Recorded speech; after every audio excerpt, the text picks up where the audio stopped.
నమస్తే దయాకరణ. నమస్తే. 8 ఏళ్ళ తెలంగాణ కల సాకారమైంది. రాష్ట్రం వచ్చి కూడా 8 ఏళ్ళు అవుతుంది. మీరు సామాజిక తెలంగాణ కోసం విపరీతమైన పోరాటాలు చేశారు. అది సాకారమైందని భావిస్తున్నారా? అంటే తెలంగాణ రాష్ట్ర సాధన లక్ష్యంగా ఉద్యమం జరిగింది. తెలంగాణ రాష్ట్ర సాకారం జరిగింది. దాని తర్వాత అనుకుంటున్న తెలంగాణ వస్తుందా రావట్లేదా అంటే ఇప్పుడైతే అటువైపుగా వెళ్తున్నట్టుగా మనకు కనపడదు. సో ఇప్పుడు మొట్టమొదటి ప్రభుత్వాలే కాబట్టి వాళ్ళ ప్రయారిటీస్ వేరున్నాయి. అంటే భౌగోళికంగా వచ్చిన తెలంగాణలో వాళ్ళదైన పద్ధతిలో పరిపాలిస్తున్నారు కాబట్టి సామాజిక తెలంగాణ వస్తుందని అనుకోలేము. ఎందుకంటే ప్రజాస్వామ్య తెలంగాణ వచ్చిందనుకోవడానికి అవకాశం లేదు. కేవలం కేసీఆర్ అనుకుంటున్న వెనుకటి పెట్టుబడిదారి భూస్వామ్య పెత్తందారి తెలంగాణ కనబడుతున్నది. ఒక రకంగా బూర్జువా తెలంగాణ మనకు కనబడుతున్నది. దాని నుంచి ట్రాన్స్ఫర్మేషన్ కావాలి. ఫస్ట్ డెమోక్రటిక్ తెలంగాణ అనేది ఇంపార్టెంట్. అంటే ప్రజాస్వామ్యమైన తెలంగాణ రావాలి. ప్రజాస్వామ్యం ఉందని అంటారు, కానీ వాస్తవ ప్రజాస్వామ్యమా కాదా అనేది అందరికీ తేటతెల్లం అవుతుంది. అంటే ఏ విధంగా డిక్టేటర్షిప్ నియంతృత్వం పెరిగింది, ఏ విధంగా ప్రజల పట్ల నాయకుల పట్ల అణచివేత ధోరణి పెరిగింది అనేది మనకు 47 కంటే ముందు పరిస్థితులు మనకు కనబడుతున్నాయి. సో ఒక రకంగా దాన్ని దొరల తెలంగాణ అనడానికి కూడా అవకాశం ఉంటుంది. మూడవది సామాజిక తెలంగాణ అనేది చాలా బ్రాడర్ పర్స్పెక్టివ్. సో దానికి చాలా విఘ్నతతో కూడిన నాయకుడు, కులమేదైనా మతమేదైనా అంత విద్వత్తు ఉండడంతో పాటు ప్రజల్ని ప్రేమించగలిగే నాడే ఈ సామాజిక తెలంగాణ సాధ్యమవుతుంది. దత్తి ఫక్తు రాజకీయ ఎత్తుగడలతో సామాజిక తెలంగాణ అనేది అది సాధ్యమయ్యేది కాదు. అంటే ఆ సామాజిక తెలంగాణ అనే దాంట్లో సామాజిక న్యాయం ఉంటుంది. సామాజిక న్యాయం అని అంటే ఏంటిది? అన్ని బడుగు బలహీన వర్గాలతో పాటు మహిళలు, అగ్రవర్ణాల్లో పేదలు కూడా సమన్యాయం జరిగిన రోజు అది సామాజిక తెలంగాణ అనుకోవచ్చు. కానీ అది ఒక కాన్సెప్ట్గానే మిలిగిపోద్దా అనే ఆలోచన కూడా ఉన్నది. సామాజిక న్యాయంతో కూడిన తెలంగాణ సాధ్యమవుతుందా అంటే డెఫినెట్గా పోరాడాల్సిన అవసరం ఉంది. అది ఇంకో ఎత్తు. ఇప్పుడు తెలంగాణ వచ్చింది భౌగోళికంగా. సంతృప్తికరంగా ఉన్నారా? అంటే ఈ 8 ఏళ్ల పాలనపై సంతృప్తి ఎందుకంటే జేఏసీ లీడర్గా, ఉద్యమ నాయకుడిగా మీరు ఎన్నో పోరాటాల్లో పాల్గొన్న సందర్భం చూసాం. సో ఈ వచ్చిన తెలంగాణలో మీరు అనుకున్న అభివృద్ధి కావచ్చు, ఒక సంతోషం ఏంటంటే తెలంగాణ వచ్చింది, అదొకటి అందరికీ సంతోషం. సో ప్రయారిటీస్లో ఇప్పుడున్న ప్రభుత్వంతో ఏ విధంగా కూడా సంతృప్తి అనేది ఉంటుందని నేను అనుకోను. ఓకే, కొద్ది మందికి సంతోషం ఉండొచ్చు కాక, ఆ కొద్ది మంది సంతోషం నా యొక్క ఆలోచనలకు నిజమైన సంతోషంగా కనిపించను. అంటే ఇప్పుడు ఎట్లా నువ్వు బిర్యానీ తిన్నావు అనుకో, నీకు మళ్ళీ తీసుకొచ్చి పాన్ ఇచ్చినట్టు ఉంటుంది. సో నేనేమంటున్నా అంటే కాలే కడుపుకు గంజి కావాలని నేను అంటున్నాను. ఇది నేను కోరుకుంటున్నది. సో వాళ్ళు పెట్టుబడిదారులకు, అందుకని ఇంతకుముందు చెప్పిన క్యాపిటలిస్టిక్ స్టేట్గా మార్చడానికి, కాంట్రాక్టర్ల తెలంగాణగా మార్చడానికి ఈ విధంగా ప్రయత్నం చేసింది. సో లక్షల కోట్ల రూపాయల బడ్జెట్స్ అన్నీ కూడా తీసుకుపోయి కాంట్రాక్టుల జేబులు నింపిన పరిస్థితిలో నేను సంతృప్తి చెందుతా అని చెప్పడానికైతే అవకాశమే లేదు. ఒకవేళ అది చెప్పినా కూడా దానంత ఏమంటారు ఆత్మహత్య సదృశ్యం ఇంకొకటి ఉండదు. డెఫినెట్గా ఇప్పుడు సగటు ఉద్యమకారునిగా కోరుకున్న తెలంగాణ ఒక ఎత్తు అయితే, కాంగ్రెస్ పార్టీ నాయకునిగా అనుకుంటున్న తెలంగాణ ఒక ఎత్తు అయితే, ఒక ప్రజాస్వామ్యవాదిగా మానవతావాదిగా ఆలోచించినప్పుడు మనం అనుకున్న తెలంగాణ సబ్బండ వర్ణాలకు సంతృప్తినిచ్చే తెలంగాణ అని పోరాటం అయింది మన జేఏసీ రూపంలో. సో మలమానాడుగా మాట్లాడితే దళితులు బాగుపడాలంట, కాంగ్రెస్గా మాట్లాడితే హరిత తెలంగాణ కావాలంట, ఉద్యమకారునిగా మాట్లాడితే తెలంగాణ వచ్చిందిగా మన పరిపాలన మనకు వచ్చిందంట. కానీ దీనికంటే భిన్నమైన ఒక తెలంగాణ ఏంటంటే అన్ని వర్గాలు సంతోషంతో సుఖ సంతోషాలతో ఉండే తెలంగాణ సాధ్యమయ్యే రోజు రావాలని కోరుకుంటే అది దాని కొరకు నా ఉద్యమ కార్యాచరణ ఉంటుంది. ఏ పాత్ర వేసినా దీంట్లో ఈ ఉద్యమకారునిగా, సంఘనేతగా, రాజకీయ నాయకునిగా ఏ పాత్ర వేసినా అల్టిమేట్గా అన్ని వర్గాలు అంటే ఎస్సీ, ఎస్టీ, బీసీ, ఓసీ, మహిళ, మైనారిటీ వీళ్ళలో ఈ కింది వర్గాలు ఏవైతే ఉంటాయో, కింది వర్గాలు అంటే ఆర్థిక స్థాయిల్లో మధ్యతరగతి, దిగువ మధ్యతరగతి వాళ్ళు కూడా సంతృప్తి చెంది తెలంగాణ వచ్చిందో నిజమైన తెలంగాణ, కొట్లాడిన తెలంగాణ, 1200 మంది చనిపోయిన తెలంగాణ సార్థకమైందని చెప్పుకోవడానికి అవకాశం ఉండొచ్చు. అది ఒక మొడాలిటీగా ఉంటుందా, నెరవేరని కలగా మారుతుందా మన జీవితంలో అనేది మాత్రం ఆలోచించాలి. రైట్. అంటే ఈ మొత్తం పాలన చూసిన తర్వాత దీనికోసమా మనం రాష్ట్రం తెచ్చుకున్నది అని ఏమైనా గిల్ట్ అలాంటి ఏమైనా ఫీల్ అయ్యారా? అంటే ఎందుకంటే మీరు ఉద్యమంలో ముందు వరుసలో ఉన్నారు. యా ఓయూ జేఏసీ తరఫున కావచ్చు, విద్యార్థి నేతగా కావచ్చు, చాలా పోరాటాల్లో మీ పాత్ర కీలకం. యా అంటే ఇప్పటికీ విద్యార్థిగానే ఉన్నప్పుడు కూడా ఆ రోజు జేఏసీ నేతగా ఉన్నది కోదండరామ్ గారి నేతృత్వంలో, కేసీఆర్ గారు ఉన్న దాంట్లో. అంటే దీనికోసమా అని అనిపించలేదు, కానీ ఇది కాదు కదా ఈ ఆత్మ బలిదానాలను నెమరు వేసుకుంటే దీనికోసమా. ఇప్పుడు ఎగ్జాంపుల్ ఉమ్మడి ఆంధ్రప్రదేశ్లో మమ్మల్ని అరెస్టులు చేయాలంటే ఆలోచించే పరిస్థితి ఉండేది. అవును, అది కిరణ్ గారు కానీ, లేదంటే రోషే గారు కానీ, అంతకుముందు రాజశేఖర రెడ్డి గారు కానీ, అసలు మమ్మల్ని ముట్టుకోవాలంటే కూడా ఒక స్థితి ఉండేది. అసలు ఆ నిబంధనలు కనుక అమలయ్యి ఉంటే ఇంత జరిగేది కాదు. ప్రభుత్వం వచ్చినాక మురళీ ముదిరాజ్ అనే తమ్ముడు ఆత్మహత్య చేసుకుంటే పరామర్శకు పోతే తీసుకుపోయి జైల్లో పెట్టిండ్రు మమ్మల్ని. బాధ కాదు అది, నాకు సంతోషమే. ఎందుకు ఒక బీసీ తమ్ముని కొరకు ఒక నిరుద్యోగి ఏ రోజు శ్రీకాంతాచారి చనిపోయిన రోజు ఆత్మహత్య చేసుకున్నాడు. ఓకే, క్యాంపస్లో. నేను క్యాంపస్ స్టూడెంట్నే కాబట్టి అందరు పిల్లలు ఆ రోజు రండి అన్న అంటే పోయినందుకు పోతే, ఆ రోజు మేము అక్కడ పబ్లిక్ ఆస్తులు విధ్వంసం చేయడానికి పోయినామని, అక్కడ ఉన్న రాజద్రోహం కేసు ఏదో పెట్టి మొత్తం ఒక 5-6 కేసులు పెట్టేసి జైల్లో పెట్టింది. అప్పుడు నువ్వు అన్నది వచ్చింది, దీనికోసమైనా తెలంగాణ తెచ్చుకున్నాను అంటే. ఉమ్మడి ఆంధ్రప్రదేశ్లో ప్రజల కొరకు కొట్లాడితే మమ్మల్ని గౌరవించేటోళ్ళు ప్రభుత్వాలు. కానీ ఇక్కడ ఆత్మహత్య చేసుకుంటే ప్రభుత్వం పరామర్శ లేక ఆ పిల్లగానికి ఏమైనా ఆర్థికంగానో లేకపోతే కుటుంబానికి ఏదో ఆదుకునే పరిస్థితి లేకపోతే దాన్ని చేస్తే, ఆ రోజు కూడా పోలీసుల మీద దాడి జరగబోతుంటే ఆపితే మమ్మల్ని తీసుకుపోయి పోలీసులు అరెస్ట్ చేసి జైలు పెట్టింది. సో ఇట్లాంటి తెలంగాణ అనిపించింది. సో అది ఎన్నో రోజులు కాదు కదా మిత్రమా, అది ఎన్నో రోజులు ఉండదు కదా. కేసీఆర్ వచ్చిండు, మొదట అయింది. ఇది 100 సంవత్సరాలు ఉండే తెలంగాణ కదా. సో భవిష్యత్తులో మంచిగానే అవుతుంది. దీనికోసమేనా తెలంగాణ అనే ఒక నిర్లిప్తత, నిర్వేదం ఎప్పుడూ నాకైతే ఉండదు. ఎందుకంటే తెలంగాణ పర్స్పెక్టివ్ కాబట్టి మీది తెలంగాణ పురోగమిస్తుంది డెఫినెట్గా. తెలంగాణ అనే రాష్ట్రం సరైన పాలకులు ఉంటే అగ్రగామి రాష్ట్రం కాదు, దేశానికే ఒక తలమానికంగా ఉండే ఒక వనరుల సంపద ఉన్న కేంద్రం ఇది. మానవ వనరులకు కూడా నిజాయితీతో కూడిన మేధో సంపత్తి ఉన్న ప్రాంతం ఇది. సో ఇలా నిజాం నుంచి మొదలుపెట్టినా కూడా ఇప్పటి వరకు కూడా ఈ ప్రాంతంలో నిస్వార్థము, ఈ ప్రాంతంలో ఉద్యమాల చరిత్ర, ఈ ప్రాంతానికి ఉన్న ఒక డెడికేటెడ్ గుణం ఏంటంటే ద్వేషభావం ఉండదు. అవును, అంటే హిందూ ముస్లిం తెహజీబ్, ఇట్లా హిందూ ముస్లిం కలిసి ఉంటారు. తర్వాత మిగతా ఇక్కడ బౌద్ధం విరాజిల్లింది, తర్వాత జైన కల్చర్స్ ఉన్నాయి, ఎన్ని రకాల. ఇప్పుడు హైదరాబాద్ అనేది ఒక మినీ ఇండియా లెక్క ఉంటుంది. కానీ ఈరోజు దీనికి ఉన్న పాజిటివ్నెస్ అనేది దీన్ని ఎక్కడికో తీసుకుపోతుంది. హైదరాబాద్ అనేది సమశీతోష్ణ స్థితితో పాటు ఆర్థిక క్యాపిటల్, అంటే ఏంటి ఎకనామిక్ క్యాపిటల్ కావడానికి కూడా భవిష్యత్తులో చాలా అవకాశాలు ఉన్నాయి. కానీ ఈ పాలకులకు ఆ ప్రాధాన్యత తెలియదు, ఆ పరిస్థితి అర్థం కాదు. ఎందుకంటే వాళ్ళ ఉద్దేశాలు ఎప్పుడు కూడా ఖజానా ఖాళీని క్యాపిటలిస్ట్ కోణంలో ఉంటాయి. క్యాపిటలిస్ట్ కోణంలో ఉంటుంది, సోషలిస్టిక్ అప్రోచ్తో ఉండదు. ఇక్కడ ప్రజల యొక్క ఏమంటాము శ్రామిక తత్వము లేదంటే సామర్థ్యాలను కరెక్ట్గా వినియోగించుకుంటే తెలంగాణ ఒక గుడ్ హ్యూమన్ రిసోర్సెస్గా ఉండడమే కాకుండా మంచి పురోగమించడానికే కాదు, అభివృద్ధి సాధించడానికి మరింత బలమున్న ప్రాంతం ఇది. ఓకే, ఉద్యమ కాలంలో అంటే కాలికి బలపం కట్టుకొని తిరిగిన రోజులు ఉన్నాయి. ఆ టైంలో మీరు అంటే ఫ్యామిలీని విలువైన క్షణాలు కోల్పోయినన్న ఫీలింగ్ ఏమైనా ఉందా?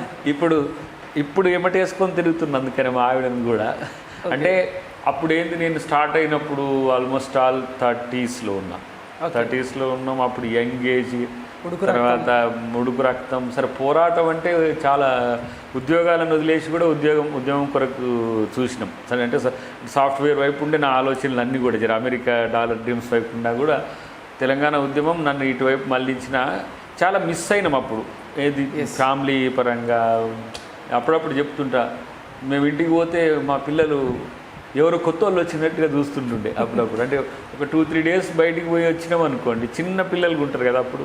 సో అయితే కొత్త వ్యక్తి వచ్చినట్టు మా చిన్నవాడు పుట్టినప్పుడు అయితే వాడు ఏదో బెదిరి చూస్తుండే. అంటే ఇంకా అప్పటికి ఇంకా పీక్ లెవెల్లో వచ్చింది 2011 ఆ టైంలో. సో అఫ్కోర్స్ కాకపోతే ఏంటంటే మా ఆవిడ మొత్తం మేనేజ్ చేయగలిగేది.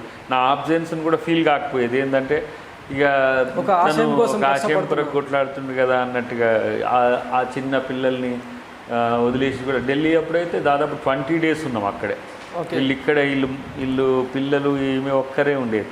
అప్పుడు కొంచెం ఫీల్ అవుతుండే వాళ్ళు, ఏంటంటే ఒంటరితనం ఏంటంటే ఎట్లయినా కూడా అవును ఉంటుంది. అప్పుడప్పుడు మమ్మీ వచ్చిపోయినా ఇక ఆ టైంలో ఉన్నప్పటికి కూడా కొంత ఫీల్ ఏమిటంటే మనం ఏంది మిస్ అవుతున్నాం కదా అని. ఇప్పుడు అవన్నీ ఏ కరువు పెట్టి అన్ని ఏవి స్కేర్సిటీ ఏ కొరత వచ్చిందో వాటిని అన్నింటినీ ఫుల్ఫిల్ చేసే పని భవిష్యత్తులో చేసుకోవచ్చు. హస్బెండ్గా, కొడుకుగా, అన్ని రకాలుగా పాత్రలు. ఇక కొడుకుగా పాత్ర అయితే చాలా ఏమంటారు బాధ్యత లేని పాత్ర అవుతుంది. మా అమ్మ పట్ల ఏది అంటే అప్పుడు చదువుకునేటప్పుడు కూడా దూరమే ఉన్నాం, తర్వాత ఉద్యమంలో దూరమే ఉన్నాం, ఇప్పుడు దూరమే ఉంటాం. తర్వాత ఇప్పుడు భార్య పట్ల కూడా ఏం పెద్దగా అసలు ఆ పట్టింపు లేనితనం అనే దాన్ని కానీ ఆ సమయం లేనితనం అనేది వాళ్ళు ఫీల్ అవుతారు. మాతో ఎప్పుడు ఉన్నారు ఏముందన్న ఫీలింగ్ ఎప్పుడు కూడా మ్యాక్సిమంగా ఉన్న హవర్స్ తక్కువ ఉంటాయి అప్పుడు ఆ కాలంలో. అది మిస్ అయినా కానీ ఒక మహత్తరమైన ఉద్యమం కొరకు నా విలువైన సమయాన్ని ఆ టైంలో ఇవ్వడం అనేది మాత్రం ఈ పేరు రావడానికి, ఈ కీర్తి నాకు రావడానికి అదే కదా కారణం. మనం ఇప్పుడు రాజకీయంగా ఒక ఎమ్మెల్యే ఎంపీ అవడం అనేది చాలామంది అవుతారు, కానీ ఒక మహత్తరమైన ఉద్యమంలో నా పాత్ర ఉండడం అనేది మాత్రం అది మీకు అంటే జన్మలకు రాదు కదా అది. అంటే ఆ తెలంగాణ ఇప్పుడు భారత స్వాతంత్ర ఉద్యమంలో మనం లేమని ఫీల్ అవుతాం, ఎందుకంటే పుట్టలేదు. ఇక మీరు ఈ జీవితానికి అప్పుడున్న వాళ్ళ ఆ సార్థకత అది వేరే. సో అలాంటి ఒక మూమెంట్లో, తెలంగాణ మూమెంట్లో అది కూడా ఒక నిజాయితీతో కూడిన ఉద్యమంలో మనం ఒక పాత్ర అయినందుకు అది మనకు ఒక వరం లెక్కనే భావిస్తా. సో ఆ విలువైన సమయాన్ని దానికి వెచ్చించినందుకు మా ఆవిడ కూడా నాకేమి ఇబ్బందులు పెట్టదు. ఇంకోటి ఏంటంటే రేపు చెప్పుకున్నప్పటికి కూడా ఇలా మనం మూమెంట్లో ఉన్నామని చెప్పి ఇప్పుడు మీరు కాలోజీ టీవీ స్పెషల్గా ఇప్పుడు మమ్మల్ని ఎందుకు ఇంటర్వ్యూ చేస్తారు, ఎంతమంది రాజకీయ నాయకులు ఉన్నప్పటికి కూడా మీరు వెంటబడి ఏంటి ఒక దొరికించుకొని అయినా సరే మేము దయాకరణతో చేయాలనే ఒక ఆలోచన ఎందుకు వచ్చిందంటే ఆ కాలంలో మేము చేసిన ఆ కాస్త పని మా వాస్తవానికి ప్రజలు ఉద్యమిస్తుంటే ప్రజల ముందున్నాం. ఓకే, దానికి చేసి ఒక స్ట్రీమ్ లైన్ ఇవ్వచ్చు. ఓకే, టీఆర్ఎస్ ఒక పొలిటికల్ పార్టీగా మేజర్ రోల్ ఉండొచ్చు. కాంగ్రెస్ పార్టీ ఒక నాయకత్వం అంతా కూడా పూర్తిగా జేఏసీకి బ్యాకప్గా ఉండొచ్చు. ఆ రోజు టీడీపీ ఉండొచ్చు, మన న్యూ డెమోక్రసీ లాంటి పార్టీలు ఉండొచ్చు, సిపిఐ లాంటివి ఉండొచ్చు. కానీ ప్రజా ఉద్యమంగా మారిన తర్వాత ఆ ఉద్యమంలో ఉండడం వల్ల నాయకులమైన. సో ప్రత్యేకించి మా నాయకత్వంలో ప్రజలు నడిచిందనే దానికంటే కూడా ప్రజలు నడిచినంటే మీరు నడిచారంట. జనానికి ఒక ప్రోగ్రామ్ అంటే కోర్స్ ఆఫ్ యాక్షన్ ఇచ్చే ప్రయత్నం చేసినాం ఎవరమైనా, ఇంక్లూడింగ్ కేసీఆర్. ఎవరైనా సరే ప్రజలు ఆగలేదు. ఒక రకంగా చెప్పాలంటే ప్రజల యొక్క చైతన్య స్థాయిలో అప్పుడు నాయకులను ఒళ్ళు దగ్గర పెట్టుకుంటే చేసిందంటే నమ్మాలి. అంటే నేను మిలియన్ మార్చ్లో పాల్గొన్నాను కేసీఆర్ అంటే పాల్గొనకు, మేము పాల్గొంటాం. మీ ఇంకో ప్రోగ్రాంలో పాల్గొనమంటే మీరు పాల్గొనరు, కానీ ప్రజలు నడిచింది. ఆ ప్రజల వెంట జేఏసీ ఉంది. జేఏసీలో నేను ఉండడం వల్ల మరింత ఆ ప్రాధాన్యత పెరగడం అనేది ప్రపంచంలోనే ఒక తెలంగాణ ఉద్యమం అనేది ఒక మహత్తరమైన కీర్తి ప్రతిష్టలు తెచ్చుకున్నాయి. ఎందుకంటే 2 కోట్ల మంది ఒక ప్రాంతీయ తత్వం కోసం రోడ్ల మీదకి వచ్చిన సందర్భం అని కీర్తించినాయి చాలా వరకు. అట్లాంటి ఉద్యమంలో పాల్గొన్న మీరు అంటే గర్వించదగ్గ క్షణాలు అంటే ఏం చెప్తారు? గర్వించదగ్గ క్షణాలంటే మాత్రం బిల్ పాస్ అయిన, రాజ్యసభలో పాస్ అయిన ఫిబ్రవరి 20 ఎంత కష్టం చేసినా ఏది చేసినా అల్టిమేట్ ఫలితం వచ్చే రోజు ఉంటుంది కదా, గమ్యం ముద్దాడిన అని అంటాం కదా. ఆ రోజు రాజ్యసభలో ద బిల్ ఈజ్ పాస్ అనేది కురియన్ గారు నాకు తెలిసి అంత సంతోషకరమైన సందర్భాలు తెలంగాణ ఉద్యమంలో లేవు. అంటే వ్యక్తిగత జీవితంలో కూడా కొన్ని సందర్భాలు ఉంటాయి, ఒక 3-4 ఉంటే దాంట్లో అదొకటి. ఎందుకంటే ఇంత కష్టపడ్డ తర్వాత ఆ ఒక్క సెషన్ కనుక మిస్ అయితే తెలంగాణ వచ్చేదా, ఒకవేళ బీజేపీ వచ్చిన తర్వాత ఇచ్చేదా, మోడీ గారి యొక్క ఆలోచనలు చూసినాం కదా, తల్లిని కోసి బిడ్డను అని ఇట్లా అంటుండు కాబట్టి భయమయ్యేది ఒక రకంగా మాకు. ఎందుకంటే 11th hour decisions, climax scenes, నరాల ఉత్కంఠ. ఇప్పుడు మనకు ఒక బాల్కి 6 కొట్టాల్సినప్పుడు ఎట్లా ఉంటుందో అట్లా ఉండేది. ఆ ఉద్విగ్న క్షణాలు ఎంత ఒక దూది పింజల్లాగా ఆ టైం అది ప్రకటించినప్పుడు అమ్మయ్య జీవితంలో లాఠీ దెబ్బలు, నిర్బంధాలు, అరెస్టులు అన్నీ మర్చిపోయారు, ఏవి కూడా లేవు, అయిపోయింది ఇక కథ. అందరు మిత్రులే అప్పుడు. ఇక ఎందుకు అప్పటి వరకు ప్రత్యర్థులుగా చూసేటోళ్ళము, రాజకీయ ఎత్తుగడలు ఉండేవి, అప్పటి వరకు రాజకీయ పక్షాల యొక్క ఆలోచనలు కూడా మారేది. కానీ ఆ ప్రకటన తర్వాత మాత్రం డిక్లేర్ అయిన తర్వాత ఇక ఎప్పుడైనా స్టేట్హుడ్ రావచ్చు, మీన్స్ అపాయింట్మెంట్ డేట్ రావచ్చు, ఎప్పుడైనా రావచ్చు. బట్ ఆ రోజు అన్ని పార్టీలకు అతీతంగా అందరం ఢిల్లీలో, అదే ఇప్పుడు మన ఏపీ భవన్ ప్రాంతంలో, తర్వాత ఢిల్లీ గేట్ దగ్గర ఆ రోజు అది కేసీఆర్ ఇంట్లో కూడా, కేసీఆర్ ఇంట్లో, జైపాల్ రెడ్డి గారి ఇంట్లో, అంటే ప్రతి సందర్భాన్ని అన్నీ తిరుక్కుంటూ వచ్చినాం మేము జేఏసీ నాయకులం అంతా. అంటే ఎక్కడ సంబరాలు అక్కడ జరిగితే అక్కడ అందరినీ కలిసి అన్ని పార్టీలు, బీజేపీ మిత్రులను కూడా కలిసినాం ఆ రోజు, సుష్మా స్వరాజ్ గారి తర్వాత కలిసి స్వీట్ తినిపించేసి వచ్చినాం. అంటే అత్యంత మధురమైన క్షణాలు అని అంటే తెలంగాణ మూమెంట్లో అవి. మిగతా కొన్ని ఉన్నాయి, సాగరహారం సక్సెస్ కావడము, దానికి సోనియా గాంధీ గారు రెస్పాండ్ కావడం, అంటే ఇంటర్నల్గా కొన్ని అంశాలు తాత్కాలికంగా అదొక ఏమంటాము ఒక సంతోషాన్ని ఇచ్చేయి. ఓకే, కానీ ఆ రోజు మాత్రం అది ఒక ultimate day in the Telangana movement history నాకు తెలిసి. ఇంచుమించు అంటే ఆ బిల్ పాస్ కావడానికి ముందు ఒక 40 days మీరు ఢిల్లీలోనే ఉన్నారని అంటారు కదా. ఆ టైంలో అంటే పార్లమెంట్ సభ్యుడిగా ఉన్న కేసీఆర్ ఆ సభల్లో పాల్గొనలేదు, ఆ సమావేశాల్లో లేరు ప్రత్యక్షంగా, అది ఆల్రెడీ రికార్డెడ్. ఆ విషయాన్ని మీరు ఎట్లా చూస్తారు? ఇద్దరు ఎంపీలు అప్పుడు టీఆర్ఎస్, నాకు ఇష్టం లేకని కాదు కానీ ఆ క్షణాల్ని గుర్తు చేసుకుంటే అంటే నాటి సన్నివేశాలను ఒకసారి చెప్పగలుగుతారా? కొంత డిఫరెంట్ ఒపీనియన్ కూడా ఉన్నది. ఎందుకంటే ఇద్దరే ఉన్నారు సభలో, ఆ రోజు జరుగుతున్న సీరియస్నెస్ చాలా సీరియస్గా ఉంది. దేశమంతా ఉత్కంఠతో చూస్తున్న సందర్భం తన మీద కూడా నాకు తెలిసి ఏంటంటే కంపల్సరీ కేసీఆర్ ఏం చేస్తారు, మధు యాష్కి గారు, పొన్నం ప్రభాకర్ గారు వీళ్ళంతా చెప్తున్నది కదా. మేము అప్పుడు అక్కడనే ఉన్నాం కదా ఆ టైంలో, తన మీద పేపర్ స్ప్రే జరిగినప్పుడు కూడా కేసీఆర్ గారి మీద కూడా ఒక రకమైన వ్యతిరేకత ఉండే భావన ఉంది కదా. దాని కొరకు సెట్ బ్యాక్ అయిందా లేదా తెలియదు కానీ ఇద్దరే కదా ఎంపీలు, ఒకటి విజయశాంతి గారు, కేసీఆర్ గారు. ఉద్దేశపూర్వకంగా బ్యాకప్ ఉన్నాడా లేకపోతే బ్యాక్ అయిందా అనే విషయం పక్కన పెడితే, ఆ రోజు కాంగ్రెస్ పార్టీ ఎంపీలు ఈ బిల్ను మోసుకొని పోయింది. 50 మంది ఎంపీలు రాజ్ బబ్బర్ నేతృత్వంలో ఒక యుద్ధంలో ఎట్లా వ్యూహం చేస్తారో అట్లా కాంగ్రెస్ పార్టీ అధినేత్రి సోనియా గాంధీ గారు ఇక వీళ్ళ రోల్ పరిమితమైంది. బిల్ పార్లమెంట్కి వచ్చిన తర్వాత లోక్సభలోనైనా రాజ్యసభలోనైనా, రాజ్యసభలో కురియన్ గారే నేరుగా ఉండడం, రాజ్యసభలో కాంగ్రెస్ పార్టీకి బలం ఉండడం, ఇది ఒక ఎత్తు. అక్కడ అఫ్కోర్స్ మన అరుణ్ జైట్లీ గారి రూపంలో, వెంకయ్యనాయుడు గారి రూపంలో బిల్లుకు సంబంధించిన కొన్ని సవరణలకు సంబంధించిన అంశాల చర్చ పడింది. కానీ లోక్సభలో జరిగిన యుద్ధమే అది ఒక రకంగా. ఏది లగడపాటి రాజగోపాల్ గారి ఎపిసోడ్ కావచ్చు, సీన్ క్రియేషన్ అని అంటారు. ఏదైనా సరే ఆ టైంలో మనోడు మరి ఎందుకు సీరియస్గా ఉండలేదో కానీ తన పాత్ర పరిమితమే, తను చేసేది ఏం లేదు. విజయశాంతి గారు మాత్రం ఫైట్లో ఉన్నారు. అయితే అకార్డింగ్ టు వారితో షేర్ చేసుకున్నప్పుడు విజయశాంతి గారు ఏ విధంగా ఆ రోజు మన సీమాంధ్రకు సంబంధించిన ఎంపీలు ఆ రోజు ఏ విధంగా లోపల యుద్ధం జరిగింది, దాంట్లో తన పాత్ర ఏందని విజయశాంతి గారు చెప్పుండే నాతో. తర్వాత మంద జగన్నాథం గారు, అవును, రాజగోపాల్ రెడ్డి గారు, తర్వాత ఇంకా కొంతమంది, అంటే డైరెక్ట్ ఫైటే కాదు, ఒక రకంగా ఫైట్ మీన్స్ ఇక ఫిజికల్ యుద్ధం కాడికి పోయింది అక్కడ. ఆ బిల్ పేపర్స్ని దించేయడానికి చేసి, అంటే మీరా కుమార్ గారు ఒక దశలో ఆమె కిందికి పోడియం దిగి వెళ్ళిపోయి మళ్ళీ నేను ఈ బిల్ని పాస్ చేయను, ఇది నాకు ఇది తలకాయ నొప్పి అయితే, అంటే పెప్పర్ స్ప్రే ఇష్యూ తర్వాత ఒక రకంగా జరిగినప్పుడు, అంటే ఆ పరిస్థితిని కేసీఆర్ ఎదుర్కోలేకనా లేకపోతే తను అంటే అప్పుడు మాతో కూడా కలుస్తుండే జేఏసీ నాయకులతో 1-2 daysకి ఒకసారి మేము కలిసి మాకు చెప్పాల్సిన అంశాలు మాకు చెప్పి తను రాజకీయాలు ఏం చేసేదో, తన రాజకీయాల్లో తన పాత్ర ఏం పెంచుకోవాలని చేసేది. బట్ అప్పుడు లేకపోవడం అనే దానికంటే కూడా కాంగ్రెస్ దాన్ని భుజానికి ఎత్తుకుంది. సిడబ్ల్యూసీ నిర్ణయం తర్వాత అన్ని పార్టీలను పిలిపించి యూపీఏ భాగస్వామ్య పక్షాలను ఒప్పించి ఇక తనే బాధ్యత తీసుకుంది బిల్ పాస్ చేసేది. సో మనోడిగా బిల్ పాస్ అవడం అనేది నల్లేరు మీద నడక అని తెలిసిన తర్వాత అంత సీరియస్గా ఏం లేడు. సో ఎట్లా వస్తుంది అని ఇంకా వేరే చేసేది కూడా లేదు కదా.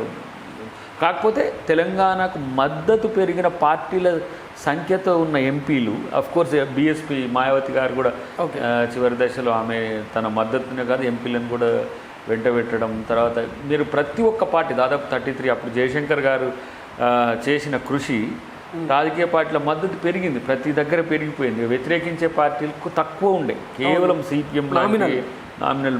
సో కేవలం ఆ రోజు ఏంటంటే కాంగ్రెస్ పార్టీలో ఆ ప్రాంతంలో ఉండే ఎంపీలు, మిగతా పార్టీలో ఉండే ఎంపీలు, టీడీపీ కానీ ఎవరైనా ఆంధ్ర తెలంగాణ పార్టీలుగా నిట్ట నిలువున చీలి వ్యతిరేకించింది. దాంట్లో కూడా చిరంజీవి గారు లాంటి వాళ్ళు, హర్ష కుమార్ లాంటి వాళ్ళు, మన ఎవరు పల్లం రాజు గారు లాంటి వాళ్ళు, కొంతమంది బొత్స సత్యనారాయణ గారు లాంటి వాళ్ళు పాజిటివ్గానే ఉండేది. వాళ్ళ మీద కూడా విమర్శలు వచ్చేది. ఎందుకు విడిపోవడం తప్పదు అన్నాక అడ్డుకోవడం ఎందుకనే ఉద్దేశంతో కూడా ఉండేది. జేడి శీలం గారు కూడా కొంతమంది పాజిటివ్గా ఉండేది. ఉద్యమకారులు చాలామంది ఉన్నారు అనుకోండి, కత్తి పద్మనాభ గారు లాంటి వాళ్ళు చాలామంది, మన చెలసాని శ్రీనివాస్ లాంటి వాళ్ళు కొంతమంది ఉండే. కానీ ఆ రోజు కేసీఆర్ గారి పాత్ర తగ్గడానికి కారణం ఏంటంటే ఆయన క్షేత్రం నుంచి మూమెంట్ అందరితో కలిసి చేసి ఢిల్లీకి నెట్టిన తర్వాత తను రాజకీయ ప్రయోజనం కొరకు చూస్తాడు కాబట్టి కాన్ఫ్రంటేషన్ పోడు. రేపటి రాజకీయాలకు కాంగ్రెస్తో ఉండాలన్నా బీజేపీతో ఉండాలని ఒక ఎత్తుగడ రాజకీయాలు ఉంటాయి. ఎప్పుడైనా రాజకీయ పార్టీకి ఉద్యమంతో పాటు తనకేం లాభం అనేది కూడా చూసుకున్నాడు. సో అప్పుడు కొంచెం అటు ఇటు కాకుండా బ్యాలెన్సెస్ మెయింటైన్ చేసుకుంది. అది ఆయనకు తర్వాత ఉపయోగపడ్డది అనుకోండి. సో ఏది ఏమైనా ఆ ఫోర్స్ని మాత్రం క్రియేట్ చేయడంలో తను క్రియాశీలక పాత్రే. తనతోనే అయ్యిందని అంత చెప్పలేము. కానీ దాంట్లో ఇప్పుడు జైపాల్ రెడ్డి గారిని అంటారు, కానీ ఆ రోజు జైపాల్ రెడ్డి గారు మొత్తం తన ఇంటిని కేంద్రకంగా చేసి కాంగ్రెస్ నాయకత్వాన్ని అంతా ఒప్పించే ప్రయత్నాలన్నీ వారి ద్వారా జరిగినాయి. ద సేమ్ టైం జేఏసీ రూపంలో అన్ని రాజకీయ పార్టీలను, అన్ని అంటే ఆర్ఎస్యు నుంచి ఆర్ఎస్ఎస్ వరకు అందరినీ ఏ విధంగా చేయాలనేది ఆ రోజు కోదండరామ్ గారు, మల్లెపల్లి లక్ష్మయ్య గారు వీళ్ళంతా కూడా పెద్ద ప్లాన్తో చేసినాం. ఒకరితోనే అయ్యడానికి అవకాశమే లేదు. ఇప్పుడు అంత అన్ని పార్టీలు, అంత డెలిగేషన్స్ కలిస్తేనే తెలంగాణ సాకారం. ఇప్పుడు ఒక కుటుంబం అంటే మా వల్లే వచ్చింది అని చెప్పుకోవడం ఎట్లా అనిపిస్తుంది? అది బెస్ట్. ఇప్పుడు వాళ్ళ ఒకటి చరిత్రలు కూడా ఈ అంశాలు ఏవి రికార్డ్ అయ్యే పరిస్థితి వాళ్ళ వెస్టెడ్ ఇంట్రెస్ట్లు అవి. That's it. బట్ ఇప్పుడు నేను చరిత్ర చెప్పేటప్పుడు కేసీఆర్ గారి పాత్రని కేసీఆర్ గారి పాత్రగా చెప్తా డెఫినెట్గా. తను ఒక మూలస్తంభంగా ఉండడం చెప్పక తప్పదు. కానీ అలాంటిది నేనే అని అంటే మాత్రం అక్కడ మరి చాలా అంశాలు తెర మీదకి వస్తాయి. ఆయన 2001 తర్వాత వచ్చిన రాజకీయ మూమెంట్లో భాగమైనప్పటికీ కూడా 2009 తర్వాత జరిగిన ఉద్యమ నేపథ్యం, దానికి తను ఫ్యూయల్, ప్రతి దగ్గర తన ఒక ఇగ్నేషన్. ఎట్టి పరిస్థితుల్లో కూడా కేసీఆర్ పాత్రను తగ్గించలేము, విస్మరించలేము. అట్లని చెప్పేసి అసలు నేనే అనే పరిస్థితి వచ్చినప్పుడు రాజకీయంగా నువ్వు లబ్ధి పొందొచ్చు కాక. ఇప్పుడు ఒకవేళ కేసీఆర్ పార్టీనే, టీఆర్ఎస్ పార్టీనే కాంగ్రెస్లో విలీనమైంది అనుకోండి, కేసీఆర్ చరిత్ర ఏమవుతుండే? ఒక మాట, కాంగ్రెస్ పార్టీ తీసుకోవాలనుకోలేదు, ఆయన కలుపుతా అన్నాడు తప్పితే ఏ రోజు దిగ్విజయ్ సింగ్ గారికి ఆ విలీనం సంబంధించిన అంశాన్ని దిగ్విజయ్ సింగ్ గారికి ఆమె జనరల్ సెక్రటరీ ఇన్ఛార్జ్ కాబట్టి ఆయనకి ఇచ్చేసింది. ఆ ప్రెసిడెంట్ ఎప్పుడు కూడా రాష్ట్ర స్థాయిలో జరిగే అంశాలు ఏఐసిసి ప్రెసిడెంట్ తీసుకోరు. దాంట్లో చర్చలు సఫలం కాలేదో, వారు కోరుకున్నది కాలేదో, వీరు కోరుకున్నది కాలేదో ఆ రోజు అట్లా అయింది. కానీ కాంగ్రెస్ పార్టీ తెలంగాణ ఇచ్చింది తెలంగాణ ప్రజల కొరకు, టీఆర్ఎస్ కొరకు కాదు. అట్లా సేమ్ టైం జేఏసీ రోల్ చాలా, అసలు విద్యార్థి నాయకుల పాత్ర చాలా చాలా గొప్ప పాత్ర. విద్యార్థి నాయకుల పాత్ర సఫ్కోర్స్ కొంతమంది వాళ్ళు టీఆర్ఎస్కి పోయి ఉంటారు, కొంతమంది కాంగ్రెస్కి వచ్చి ఉంటారు, కొంతమంది అటు ఇటు ఉంటారు. కానీ ఆయన పాత్రను కాదనలేము. కానీ ఆయనదే పాత్ర అంటే ఇప్పుడు ఆయన రాసుకున్న పుస్తకాల్లో ఇప్పుడు ఏమంటారు, డబ్బా కొట్టుకున్నట్టు ఉండొద్దు చరిత్ర. వాళ్ళు లేని రోజు కూడా మేము ఉన్నాం, వాళ్ళ ఇంట్లో కూర్చున్న రోజు కూడా నేనుగా, నా సంఘంగా కూడా నేను చేసిన. రాష్ట్రపతి అభ్యర్థిగా ప్రణబ్ ముఖర్జీ గారు హైదరాబాద్కి వచ్చిన రోజు 3 ప్రాంతాల్లో అడ్డుకుంటే ఆయన ఇరిటేట్ అయ్యండి. ఏంది ఇంకా మూమెంట్ ఇట్లా ఉంది, ఏంది, నేను కేసీఆర్ని మేనేజ్ చేసుకున్నా కదా, ఇంక వీళ్ళు ఎవరు అంటే తెలంగాణ ఆగదు అని చెప్పి రాష్ట్రపతి అభ్యర్థికే పోయింది. ఆయన ఏంది తప్పని, ఇప్పుడు ఆయన రాష్ట్రపతి అభ్యర్థిగా గెలుస్తాడు కూడా. అవును, కాంగ్రెస్ పార్టీ అభ్యర్థి. కాంగ్రెస్ పార్టీకి టీఆర్ఎస్ పార్టీ సపోర్ట్ ఇచ్చింది. కాంగ్రెస్ పార్టీ సపోర్ట్ ఇచ్చిన ప్రజాసంఘంగా నేనొక్కనే మాలమానాడు ఒక్కటే ఎయిర్పోర్ట్ దగ్గర, ఈడ గన్ పార్క్ దగ్గర, అసెంబ్లీ కాడ, తర్వాత తాజ్ కృష్ణ కాడ 3 ప్రాంతాలు అడ్డుకుంటే మళ్ళీ ఇదేంది ఆయన కేశవరావు గారితో అన్నాడు, వీళ్ళు ఎవరు మళ్ళీ మీరు టీఆర్ఎస్ వాళ్ళు అంతా ఉన్నారంటే టీఆర్ఎస్ పార్టీనే ఉద్యమం కాదని చాలామందికి ఆ రోజు తెలిసింది. అంటే టీఆర్ఎస్ పార్టీ అంటే ఉద్యమం కాదు. జేఏసీ కూడా ఆ రోజు ఐడియల్గా ఉన్నది. జేఏసీలో నేను భాగస్వామ్య పక్షాన్ని అయినా సరే నా సంఘంగా ఇచ్చిన అంటే ప్రజల్లో ఉన్న మూమెంట్ చెప్పడానికి అట్లా సో ఏదైనా సాగరహారం కానీ మిలియన్ మార్చ్ కానీ ఎవ్వరు వద్దన్నా కూడా ఉద్యమం ఆగలే. సో తను మాత్రమే అనుకుంటే తను మేజర్ స్టేక్ ప్రజలు అది నమ్మి అవకాశం ఇచ్చిండొచ్చు కాక. మీరు తీయండి 1956 to 69 అది ఒక బాధాతప్త ఉద్యమం. అది అన్యాయం జరుగుతుంటే కొంతమంది మేధావులకు పరిమితమైన ఉద్యమం, ఇంత వివక్ష కొనసాగుతుంది ఇదేంది అని పరిస్థితి. 69 నుంచి 1996 వరకు జరిగిన మూమెంట్ అదేంటిది? ఒక హింస తర్వాత లోపట గాయంతో జరిగిన ఉద్యమం అది. ఓకే. ఏది కాసు బ్రహ్మానంద రెడ్డి గారు ఆ రోజు 300 మంది పైచిలకు విద్యార్థులు చనిపోవడం, ఉస్మానియా కేంద్రంగా అప్పుడు పివి నరసింహ గారు ముఖ్యమంత్రి ఉన్నప్పుడు అదొక రేంజ్ మూమెంట్.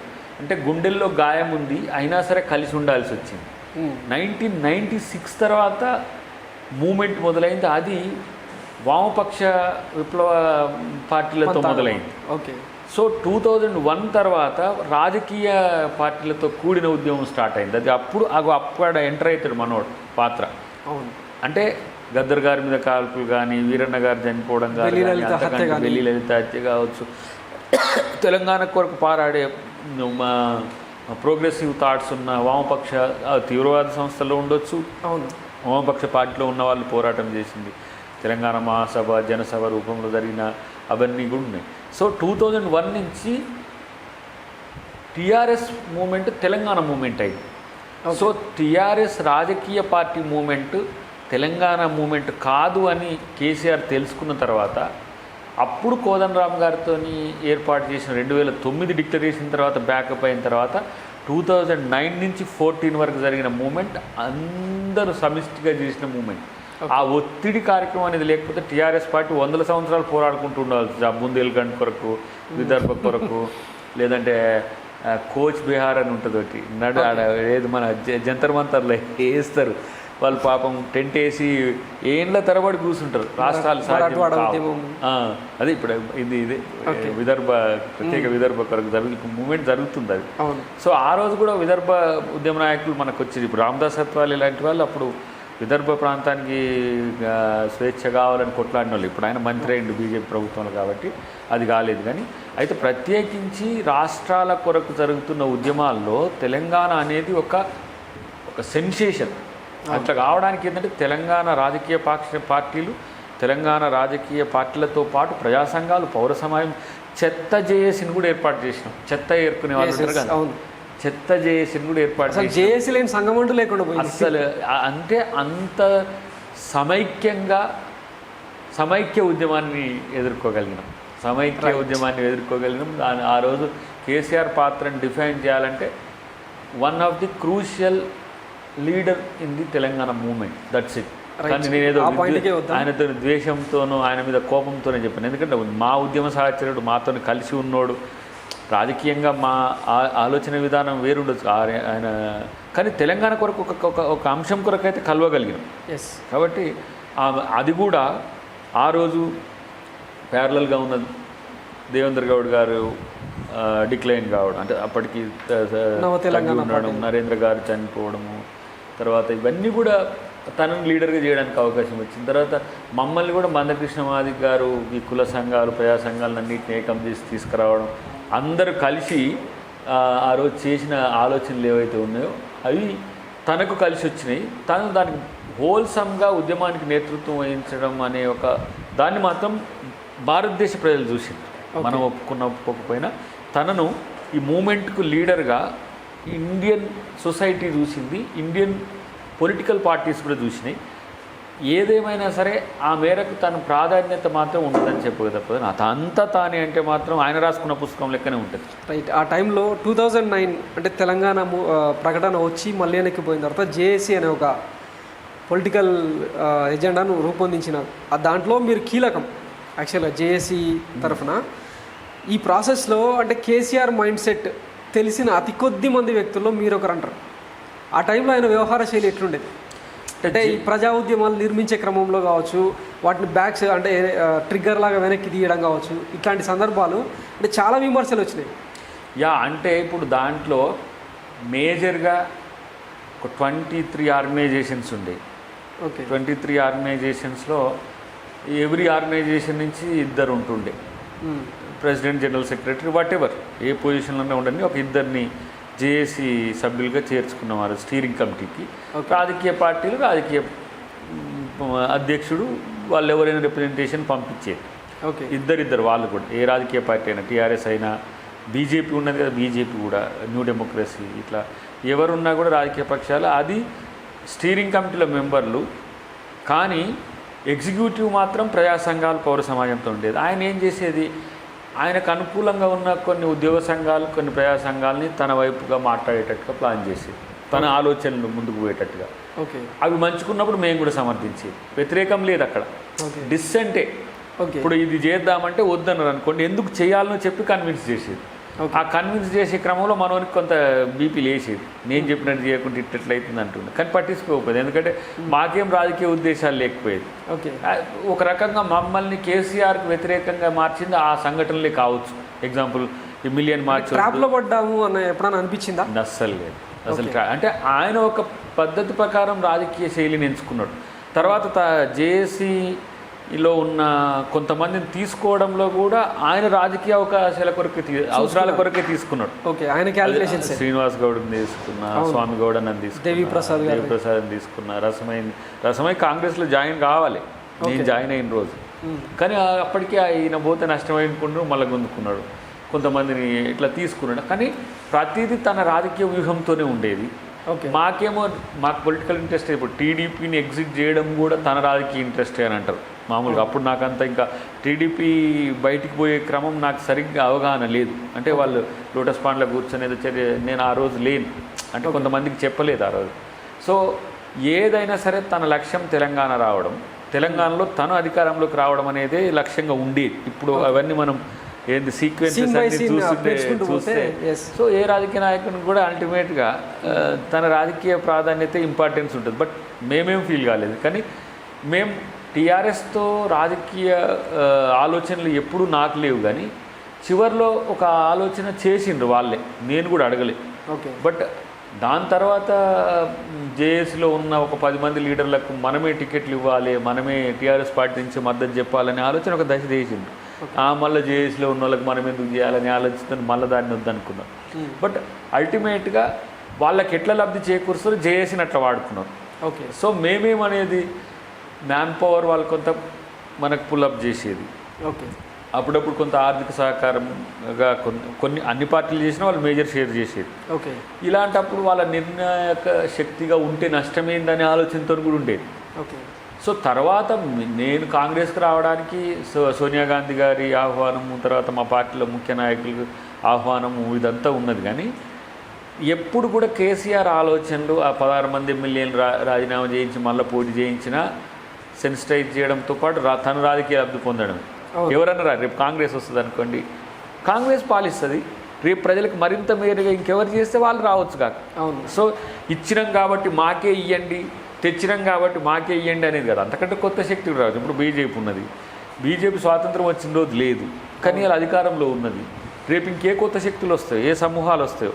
కానీ కాంగ్రెస్ అనేది మాత్రం ఆ రోజు కేసీఆర్ను రాజకీయంగా ఎదగడానికి కూడా కాంగ్రెస్ పార్టీ ప్రయత్నం చేసింది. ఏది 2004లో పొత్తు, తన కేంద్ర మంత్రి 6 మంత్రులను ఇవ్వడం, తను రాజకీయంగా బలపడడానికి, అసలే ఏమీ లేని ఎండు కట్టే కాస్త చిగురించడానికి కాంగ్రెస్ పార్టీ చేసింది. అది కాంగ్రెస్ పార్టీకే నష్టం చేసిందని అందరూ అంటారు. కానీ కాంగ్రెస్ పార్టీ నష్టం చేసింది, అదే లాభం చేసింది అనే దానికంటే కేసీఆర్ వ్యూహాలు, ఎత్తుగడలు ఎట్లా ఉంటుండే అంటే తన ఆలోచనలు తన కోసమే ఉండేది ఎప్పుడు కూడా. దాన్ని పసిగట్టడంలో ఎవరు కూడా ఇంత చేస్తుండేదో చేసుకోనిలే అన్నట్టుగా ఉంటుండే. కానీ ఏదున్నా అసలు జలదృశ్యంలో పార్టీ పెట్టినప్పుడే ఒక మాట అన్నారని చాలామంది చరిత్రకారులు చెప్తారు. జెండా నాది, ఎజెండా మీ ఇష్టం ఏదైనా రాసుకోండి అని. ఆ రోజే గుర్తించలేకపోయాం అని కూడా చాలామంది. అంటే వారు ఆ జలదృశ్యం వారికి ఇచ్చిన కొండలక్ష్మణ్ బాబు గారితో కూడా పనిచేసే అదృష్టం వచ్చింది నాకు. అప్పుడు తెలంగాణ రాష్ట్ర సాధన సంయుక్త వేదిక అని తను ఏర్పాటు చేసిండు. వారు చైర్మన్గా ఉండేది. జాదవ్ గారు కొన్ని రోజులు కన్వీనర్గా ఉన్నారు. ఇంకా కొంతమందిని బఫూన్లను చేసి బఫూన్లు అనే దానికంటే కూడా ఆయన రాజకీయ స్వార్థాన్ని వ్యతిరేకించేటోడు కొండలక్ష్మణ్ బాపూజీ. నేను ఒక దశలో జాదవ్ గారు వారికి కొంత స్పర్ధలు వచ్చేసి పోయిన తర్వాత నన్ను కన్వీనర్గా చేసింది. చిన్నప్పుడు నేను సాధన సంయుక్త వేదికకు నేను కన్వీనర్ ఎట్ మై 36-37 ఇయర్స్ ఉన్నప్పుడు. అంత స్వాతంత్ర సమయ కేవి కేశవులు గారు, జాదవ్ గారు చాలా పెద్ద మనసు స్వాతంత్ర సమరయోధన ఉంటుండే దాంట్లో. ఆయన అప్పుడు చెప్పేది ఈయన ఎవరు మన కేసీఆర్ గారి గురించి, ఏదైనా సరే తనకు మలుచుకోవడం అలవాటు చేసుకున్నాడంటే. ఒక గతంలో జయశంకర్ గారితో కూడా 1-2 సార్లు షేర్ చేసుకుంటప్పుడు మరి ఇట్లా కొంత పొలిటికల్ బెనిఫిట్ కొరకే చూసేటోళ్ళతో ఉద్యమ ప్రయోజనాలు ఎట్లా అవుతాయనంటే, ఏదున్నా అల్లిచెట్టోడు ఒకడు ఉండాలని అంటుండే ఆయన. అంటే మందను అచ్చి ఉండాలి, ఒకడెవడో గట్టోడు ఉన్నాడు, నోరున్నది, ఇట్లా కొట్లాడే తత్వం ఉన్నది కాబట్టి అనేది. అట్లనే కొండలక్ష్మణ్ బాపూజీ కూడా జలదృశ్యాన్ని ఇవ్వడానికి సరే తర్వాత ఆ జేబట్టి జలదృశ్యం పోయింది, ఆయనకు వేరే అసలు దృశ్యమే లేకుండా ఎన్నో ఒక్కడ ఇల్లు రాజశేఖర రెడ్డి గారు వచ్చినాక ఇచ్చింది. కానీ అప్పుడు అంటే జెండా నాది ఎజెండా మీది అని అంటే ఇక దాన్ని నడుపుకోరు మీరే, కానీ అల్టిమేట్గా నాకే. ఇప్పుడు ఎక్కడ తిరిగి వస్తుంది మన ఇంట్లో ఇంతే మనకే అన్నట్టుగా ఆయనకు ఉండేదేమో. బట్ ఏదేమైనా ఒక దశ అయితే నేను అనుకున్నా, టీఆర్ఎస్ పార్టీ ఇంత క్రూషియల్గా ఉన్నా వాళ్ళకి ప్రయోజనం రాదేమో అనుమానం కూడా ఉండేది నాకు ఒక దశలో. ఇప్పుడు 2011, 12, 13 ఆ ప్రాంతంలో. ఎందుకంటే బలహీనమైన పేలవమైన ఎత్తుగడలు ఉండేవి. ఓకే, ఆ దశలో టీఆర్ఎస్ పార్టీ బలపడాలని మాకెందుకు ఉండేది? గొర్రె బలిస్తేనే గొల్లాయనకు లాభం. అవును, టీఆర్ఎస్ బలంగా ఉంటేనే మాకు లాభం. ఆబ్వియస్లీ మేము అంటే జేఏసీ మిత్రులం ఎప్పుడైతే టీఆర్ఎస్తో కలిసి మీరు ఇట్లా పోండి ఇట్లా పోండి ఇట్లా పోండి అని చెప్తుంటాం. అట్లా ఎందుకు పోవాలనేది కూడా మధ్య పంచాయతీ వచ్చేది. టీఆర్ఎస్ బలపడితే మనకి ఎట్లా అని చెప్పి మాదంటే మాకు కూడా సంఘర్షణలు ఉండేది. బట్ ఎవడైతే మనకు ఆయువుగా ఉన్నాడో వాడు బలపడకపోతే ఉద్యమం కూడా బలహీనమవుతుంది అనే ఉద్దేశంతో టీఆర్ఎస్ను సమర్థిస్తే ఓహో ఈయన టీఆర్ఎస్ టికెట్ కొరకు ప్రయత్నం చేస్తుంది నేను అనుకుంటాను. బట్ ఆ రోజు అసలు ఆ రాజకీయ ఆలోచనలే లేవు నాకైతే. నిజాయితీగా తెలంగాణ ఎట్లా సాకారమైందని ఒకే ఒక్కటి ఏమిటి, అర్జునుడికి కాక చేప కన్ను ఎట్లా కనపడేదో ఒక దశలో కేసీఆర్ గారు అంతే. కేసీఆర్ గారిని కూడా విమర్శించారు. నిండు జేఏసీ మీటింగ్లలో కూడా విమర్శ మీన్స్ ఇది కాదు ఇది అని, తర్వాత గట్లెట్ల అవుతుంది దయాకర్ గట్లెట్లా అనడానికి కూడా అంటుండే, ఎప్పుడైనా పర్సనల్ కలిసినప్పుడు కూడా అంటుండే. ఇప్పుడు రాజకీయ ప్రయోజనాల కొరకు ఉద్యమాలు చేస్తానికి రాజకీయమే కనబడుతుంది. అవును, కేవలం ఉద్యమ ప్రయోజనాల కొరకు ఆలోచించేటప్పుడు ఉద్యమే కనబడుతుంది. ఇప్పుడు ఎగ్జాంపుల్ ఆయన 100 ఎమ్మెల్యే సీట్లు 15 ఎంపీ సీట్లు వస్తే తెలంగాణ వస్తుందని పోయింది. మేము చింతన బేటకు లెక్క జేఏసీ మిత్రులకు కూర్చున్నాం, చిట్ చాట్ కూర్చున్నాం. ఉత్తగానే అప్పుడప్పుడు ఎక్కడైనా ఎవరింట్లన్నా కూర్చుంటుంటే లేకపోతే ఏదైనా ఒక పొలం దగ్గరికి ఎవరింటి దగ్గర భోజనాలు ఏర్పాటు చేసుకుని ఇది 100-15 ఎట్లా అయిద్దని పంచాయతీ పెట్టుకుంటుంటాం మేము. 100 సీట్లు ఎమ్మెల్యేలు వచ్చి 15 సీట్లు ఎంపీలు వస్తే తెలంగాణ ఎట్లా వస్తుంది? ఓకే, అంటే ఇక ఒక ఆయన ఇంత పెద్ద సీట్లు వచ్చినప్పుడు ఇట్లా అవుతుంది అట్లా అవుతుంది అంటే ఇప్పుడు 194 అటు ఉన్నాయి కదా. అవును, అక్కడ మేజర్ సీట్ స్టేక్ వచ్చిన వాళ్ళతో నేను ఒప్పందం పెట్టుకొని ముఖ్యమంత్రి ఉప ముఖ్యమంత్రి అయ్యడానికి అవకాశం ఉంటుంది. కానీ తెలంగాణ ఎట్లా వస్తుంది? తెలంగాణ ఇచ్చేది కేంద్రం కదా. 100 సీట్లతో ఎట్లా వస్తుంది సార్? 15 ఎంపీలు 15 ఎంపీలు వస్తే ఆడ ఉండేది 543 సీట్లు. 15 ఎంపీలతో ఏమవుతుంది? నీకు పొత్తుకో ఎత్తుకోసం కాంగ్రెస్ పార్టీకి అధికారంలోకి వస్తాను 15 తక్కువ పడ్డది అనుకోండి, తీసుకొని కలుపుకుంటారు. కానీ మిగతా వాడు ఒప్పుకోవాలి కదా తెలంగాణ ఇస్తానికి. సో ఇట్లా ఒక తర్కంతో ఆలోచించేటోళ్ళం. ఎందుకంటే రాజకీయ స్వార్థం లేదు, ఎందుకు అవసరం లేదు.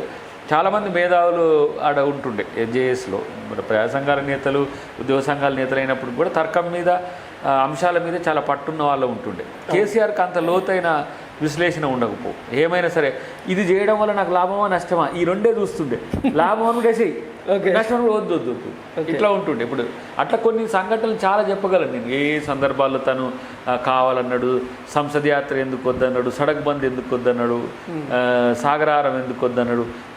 ఏంది ఉద్యోగుల యొక్క సకల జన సమ్మె మాత్రం కావాలని ఎందుకు అన్నాడు? దానికి పట్టు ఆయనకు కావాలనుకున్నప్పుడు వచ్చి ఇక జేఏసీలో కూర్చొని అందరిని కన్విన్స్ చేస్తుండే. ఎవరైనా వ్యతిరేకం మాట్లాడాక అట్లా కాదు కూర్చొని నేను చెప్తా ఈయనని చెప్పి కన్విన్సింగే. ఇప్పుడు రిపోర్టర్లు బెదిరించినట్టు అట్లా కూడా లేదు. ఇక ఎక్స్ దయాకర్ దీని మీద డిసెంట్ ఉందనుకో, అట్లా కాదు దయాకర్ ఇది ఇది ఇది ఇది ఇది ఇది అని ఒప్పించేదానికి మెస్మరైజ్ చేసేది అంతే. ఆయన వ్యతిరేకించకపోయేది మేము కూడా.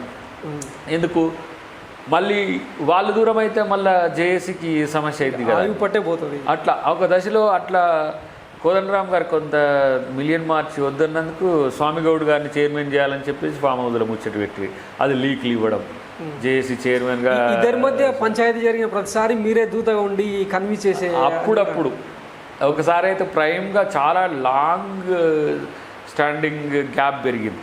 మన కత్తి వెంకట స్వామి గారి డైరీ రిలీజ్లో ఆ రోజు కేసీఆర్ గారు వచ్చిండ్రు, కోదండరామ్ గారు వస్తే నేను రానన్నాడు.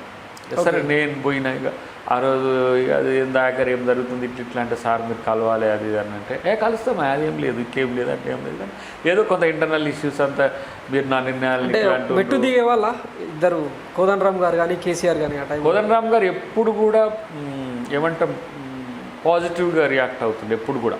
ఏదైనా తెలంగాణ తాను తెలిసి ఏం కోదండరామ్ గారు మిస్టేక్ చేయకపోతుండే ఎప్పుడు కూడా, తెలిసి ఎప్పుడు తప్పు చేయకపోతుండే. కొన్ని సందర్భాల వల్ల కొంతమంది సంతృప్తి పరచడానికి ఏదైనా కేసీఆర్ కనిపించే తప్పు జరిగినా సరే తను తగ్గుతుండే, ఎట్లన్నా కన్విన్స్ అవుతాడు మళ్ళీ నన్ను అట్లా అనేది ఉంటుండే. వాళ్ళ మధ్యన గ్యాప్స్ కూడా ఉండకపోయేది కానీ చిన్న చిన్న అంశాలకు విభేదం అంతే. అటు తర్వాత మళ్ళీ కొన్ని రోజులకు ఇదే కత్తి వెంకట స్వామి గారి మీటింగ్ తర్వాత కొన్ని రోజులు తనే మళ్ళీ కోదండరామ్ గారిని పిలిపించింది. అంటే ఆ మధ్యన మేము ఒక వారధిగా ఉండే ప్రయత్నం చేస్తుంటాం. ఏదో పంచాయతీలు వచ్చినప్పుడల్లా పరిష్కరించడానికి అద్దెకి దాకర్ అనేట్టుగా కాకుండా అప్పుడు స్వామిగౌడ్ గారు కూడా చేస్తారు, దేవిప్రసాద్ గారు మధ్యవర్తిత్వం కూడా కాదు, మాటలతోనే అయిపోయేది. ఇప్పుడు వీళ్ళిద్దరి అలక కూడా ఎట్లా అంటే టీకప్లో తుఫాన్ లెక్కనే ఉండేది.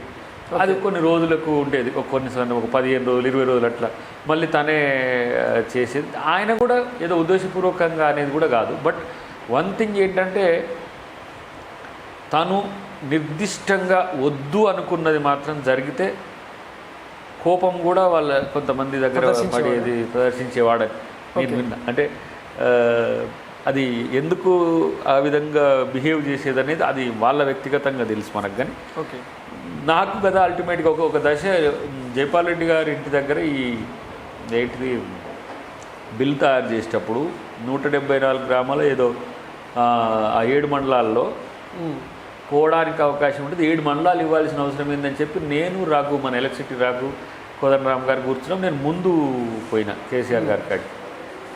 ఎందుకు మీరు వాళ్ళకు ప్రయోజనం చేకూర్చేటట్టు ఉంటారు, మీరు ఇప్పుడు బిల్లులో ఏం తయారు చేయాలి మనం తయారు చేసుకోలేమా ఇట్లా అట్లా అని చెప్పేసి కొంత ఏమంటారు కొంత హైరాణతో కూడిన కోపం కొంత ఇట్లా అట్లాంటి సందర్భాలు కొన్ని ఉన్నాయి. ఎప్పుడైనా మేము ప్యాసిఫై అంటే మీన్స్ ఏం సార్ కలిపే ప్రయత్నం చేస్తుంటుంది.